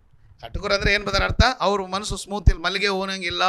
ಅವ್ರು ತುಂಬ ಏನು, ಅವರು ಇದಕ್ಕೆ ಆಪೋಸಿಟಾಗಿ ಮೃದುತ್ವ ಅಂತ ಕರಿತೀವಿ. ಹೌದು ಬದ? ಸೊ ಕಠಿಣತ್ವ ಇದೆ, ಮೃದುತ್ವ ಇದೆ. ನೆಕ್ಸ್ಟ್ ನೋಡಿ ಜಾರತ್ವ. ಜಾರ ಪ್ಲಸ್ ತತ್ವ. ಏನು ಬದ ಜಾರತ್ವ ಅಂದರೆ? ವ್ಯಭಿಚಾರ ಮನಸ್ಸುಳ್ಳುವನಂತ, ಅಡಲ್ಟರಿ. ಬೈಬಲಲ್ಲಿ ಜಾರತ್ವ ಅಂತ ಶಬ್ದ ಇದೆಯಲ್ಲ ಬದ? ವ್ಯಭಿಚಾರ ಅಂದರೂ ಒಂದು ಅಡಲ್ಟರಿ ಇದೆಯಲ್ಲ. ಸೊ ಜಾರತ್ವ ಅಂದರೆ ವ್ಯಭಿಚಾರ ಮನಸ್ಸುಳ್ಳವನಂತ, ವ್ಯಭಿಚಾರ ಸ್ವಭಾವವುಳ್ಳವನು. ಜಾರತ್ವ ಅಂದರೆ ಜಾರ ಪ್ಲಸ್ ತತ್ವ, ವ್ಯಭಿಚಾರ ಸಂಬಂಧವಾದಂಥ ಮನಸ್ಸು, ಆ ಮೈಂಡ್ ಸೆಟ್ ಇರ್ತಕ್ಕಂಥ ವ್ಯಕ್ತಿ. ಮೃದುತ್ವ ಅಂದರೆ ಮೃದು ಪ್ಲಸ್ ತತ್ವ. ಬರ್ಕೊಳ್ಳಿ ಬೇಕಾದ್ರೆ, ಮೃದು ಪ್ಲಸ್ ತತ್ವ. ಮೃದುತ್ವ ಅಂದರೆ ಏನಪ್ಪ? ಈಗ ಹೇಳಿದಲ್ಲ, ಅದಕ್ಕೆ ಆಪೋಸಿಟ್ ಹೇಳು. ಮೃದುತ್ವ ಅಂದರೆ ಸಿಸ್ಟರ್ ಈಗ ರೈಟ್, ಇಂಗ್ಲೀಷ್ನಲ್ಲಿ ಸಾಫ್ಟ್ನೆಸ್, ಇದು ಹಾರ್ಡ್ನೆಸ್ಸು. ಸಹೋದರ ಹೇಳ್ದಂಗೆ ಮೃದುತ್ವ ಅಂದರೆ ಸಾಫ್ಟ್ನೆಸ್. ಕನ್ನಡದಲ್ಲಿ ಅಂದರೆ ನಾವು ಹೇಳ್ಬೇಕಂದ್ರೆ ಅವ್ರ ಮನಸ್ಸು ಮಲ್ಲಿಗೆ ಹೂ ಬ್ರದರ್ ಅಂತೀವಿ. ಅವ್ರ ಮನಸ್ಸು ಹಾಲಿದ್ದಂಗೆ ಬ್ರದರ್ ಅಂತಂದರೆ ಅದು ಏನಂದರೆ ಮೃದು ಸ್ವಭಾವ ಇರೋರು ಏನಂದರೆ ಮೆತ್ತಗೆ ಮಾತಾಡ್ತಾರೆ, ಸೌಮ್ಯವಾಗಿ ಮಾತಾಡ್ತಾರೆ, ನಾಜೂಕಾಗಿ ಮಾತಾಡ್ತಾರೆ, ಕಡಿಮೆ ಮಾತಾಡ್ತಾರೆ, ಎಷ್ಟು ಬೇಕಷ್ಟು ಮಾತಾಡ್ತಾರೆ. ಒಂದು ವೇಳೆ ಕಠಿಣತ್ವ ಉಳ್ಳವರಾದರೆ ಮಾತನಾಡಬೇಕಾದಕ್ಕಿಂತ ಜಾಸ್ತಿ ಮಾತಾಡ್ತಾರೆ. ಅವ್ರ ಮಾತುಗಳಲ್ಲಿ ಕಠಿಣತ್ವ ಕಾಣಿಸುತ್ತೆ, ಅವರ ಕ್ರಿಯೆಗಳಲ್ಲಿ. ಓಕೆನಾ? ಸೊ ಮೃದುತ್ವ, ಮೃದು ಪ್ಲಸ್ ತತ್ವ ಮೃದುತ್ವ ಅಂತ ಹೇಳಿದ್ರೆ ಏನಂತಾರೆ ಅಂದರೆ ವಿನಯ ಅಂತೀವಲ್ಲ, ವಿನಯ ಸ್ವಭಾವ ಉಳ್ಳವನು, ವಿನಮ್ರ ಸ್ವಭಾವ ಉಳ್ಳವನು ಅಂತ. ವಿನಮ್ರ ಸ್ವಭಾವ ಅಥವಾ ಸಾತ್ವಿಕತ್ವ ಅಂತ ಹೇಳ್ಕೊಂಡು. ಸಾತ್ವಿಕತ್ವ ಮೋಶೆ ಎಲ್ಲರಲ್ಲಿಯೂ, ಭೂಮಿ ಮೇಲೆ ಇರ್ತಕ್ಕಂಥ ಎಲ್ಲರಲ್ಲಿಯೂ ಸಾತ್ವಿಕನು ಎಂಬುದಾಗಿ ದೇವರು ಹೇಳಿದ್ರೆ ಅದು. ಸೊ ಇದೆಲ್ಲ ಎಕ್ಸಾಂಪಲ್ ಇನ್ನೂ ಬೇಕಾದಂಗೆ ಬರ್ಕೋಬೋದು. ನಾನು ನಿಮ್ಗೆ ಅರ್ಥ ಆಗ್ಲಿಕ್ಕೆ ಒಂದು 4-5 ಸೊ ದೈವತ್ವ ಅಂದರೆ ದೇವರ ಸ್ವಭಾವ. ಈ ಮನುಷ್ಯತ್ವ, ದೈವತ್ವ ಅನ್ನೋದು ಒಂದು ವ್ಯಕ್ತಿಯನ್ನು ಸೂಚಿಸಲ್ಲ. ಏನು ಬರ್ತಾರೆ? ದೈವತ್ವ ಅನ್ನೋದು ಒಂದು ವ್ಯಕ್ತಿಯನ್ನು, ಭಾಳ ಜನರು ದೇವರು ದೈವತ್ವ ಎರಡು ಒಂದೇ ಅನ್ಕೊಂತಾರೆ. ದೇವರು ಬೇರೆ, ದೈವತ್ವ ಬೇರೆ. ವಿಲ್ಸನ್ ಬದರ್ ಬೇರೆ, ವಿಲ್ಸನ್ ಬದರ್ಗಿರ್ತಕ್ಕಂಥ ಸ್ವಭಾವ ಬೇರೆ. ಇವರು ಕ್ರೂರತ್ವನ ಆಗಿರ್ಬೋದು, ಮೃದುತ್ವ ಆಗಿರ್ಬೋದು, ಜಾರತ್ವ ಆಗಿರ್ಬೋದು, ಕಠಿಣತ್ವ ಆಗಿರ್ಬೋದು, ಅಥವಾ ಇನ್ನೇನಾದರೂ ಯಾವ ತತ್ವನಾಗಿರ್ಬೋದು, ಅದು ಅವರ ಗುಣವನ್ನು. ಆದ್ದರಿಂದ ದೈವತ್ವ ಅಂದರೆ ದೇವರಲ್ಲ, ದೇವರ ಸ್ವಭಾವವನ್ನು ಸೂಚಿಸುವಂಥ ಪದ. ಅರ್ಥ ಆಯ್ತಾ ಬದರ್? ದೈವತ್ವ ಅಂದರೆ ದೇವರ ತತ್ವ ಅಥವಾ ದೇವರ ಸ್ವಭಾವವನ್ನು ಸೂಚಿಸುವಂಥ ಪದವಾಗಿದೆ. ದೇವರ ಗುಣವನ್ನು ಸೂಚಿಸುವಂಥ ಪದ. ಈಗ ಪ್ರತಿಯೊಬ್ಬ ಮನುಷ್ಯರಿಗೂ ಅವ್ರಿಗವ್ರ ಸ್ವಭಾವ ಇರುತ್ತಾ? ಇಲ್ಲಿ ಕೂತ್ಕೊಂಡಿರ್ತಕ್ಕಂಥ ಎಲ್ಲರಿಗೂ ನಮಗೆ ಒಂದೇ ಸ್ವಭಾವ ಇದೆಯಾ, ಬೇರೆ ಬೇರೆ ಇದೆಯಾ? ಮನುಷ್ಯರೆಲ್ಲರಿಗೆ ನನ್ನ ಬೇರೆ ಸ್ವಭಾವ ಬೇರೆ, ಇವ್ರ ಸ್ವಭಾವ ಬೇರೆ, ನಿಮ್ಮ ಸ್ವಭಾವ ಬೇರೆ, ನಿಮ್ಮ ಗುಣ ಬೇರೆ, ನನ್ನ ಗುಣ ಬೇರೆ, ನಾನು ಬೇರೆ, ನನ್ನ ಗುಣ ಬೇರೆ. ನನ್ನ ಗುಣ ಒಂದೇ ಅಲ್ಲ. ಇವಾಗ ಇವ್ರು ವಿಲ್ಸನ್ ಬದರ್ ಇರೋದ ಇವ್ರು ಇದನ್ನು ಕೊಡಿ, ಇವರು ಭಾಳ ಮುಕ್ಕೋಪಿ ಅಂತಾರೆ. ಯಾರನ್ನ ಸುಮ್ಮನೆ ಹೇಳ್ತಾರೆ, ರೋಹನ್ ಅವರು. ಮುಕ್ಕೋಪಿ ಅಂದರೆ ಮುಕ್ಕೋಪಿ ಅಂದರೆ ಅವರಲ್ಲ, ರೋಹನ್ ಅವರಲ್ಲ. ಅವ್ರ ಗುಣವನ್ನು ತೋರಿಸಲು ಏನಂತೀವಿ? ಮುಕ್ಕೋಪಿ ಅಥವಾ ಮುಂಗೋಪಿ ಅಂತ ಕರಿತೀವಿ. ಹೌದಾ ಬದರ್? ಸ್ವಭಾವ ಅಥವಾ ಗುಣವನ್ನು ತೋರಿಸಲು ಆ ಪದನ ಬಳಸ್ತೀವಿ. ಆದ್ದರಿಂದ ದೈವತ್ವ ಅಥವಾ ದೇವತ್ವ ಅಂದರೆ ದೇವರಂತ ಅರ್ಥ ಅಲ್ಲ, ದೇವರ ಸ್ವಭಾವವನ್ನು ಸೂಚಿಸಲು ಉಪಯೋಗಿಸಿದಂಥ ಪದ.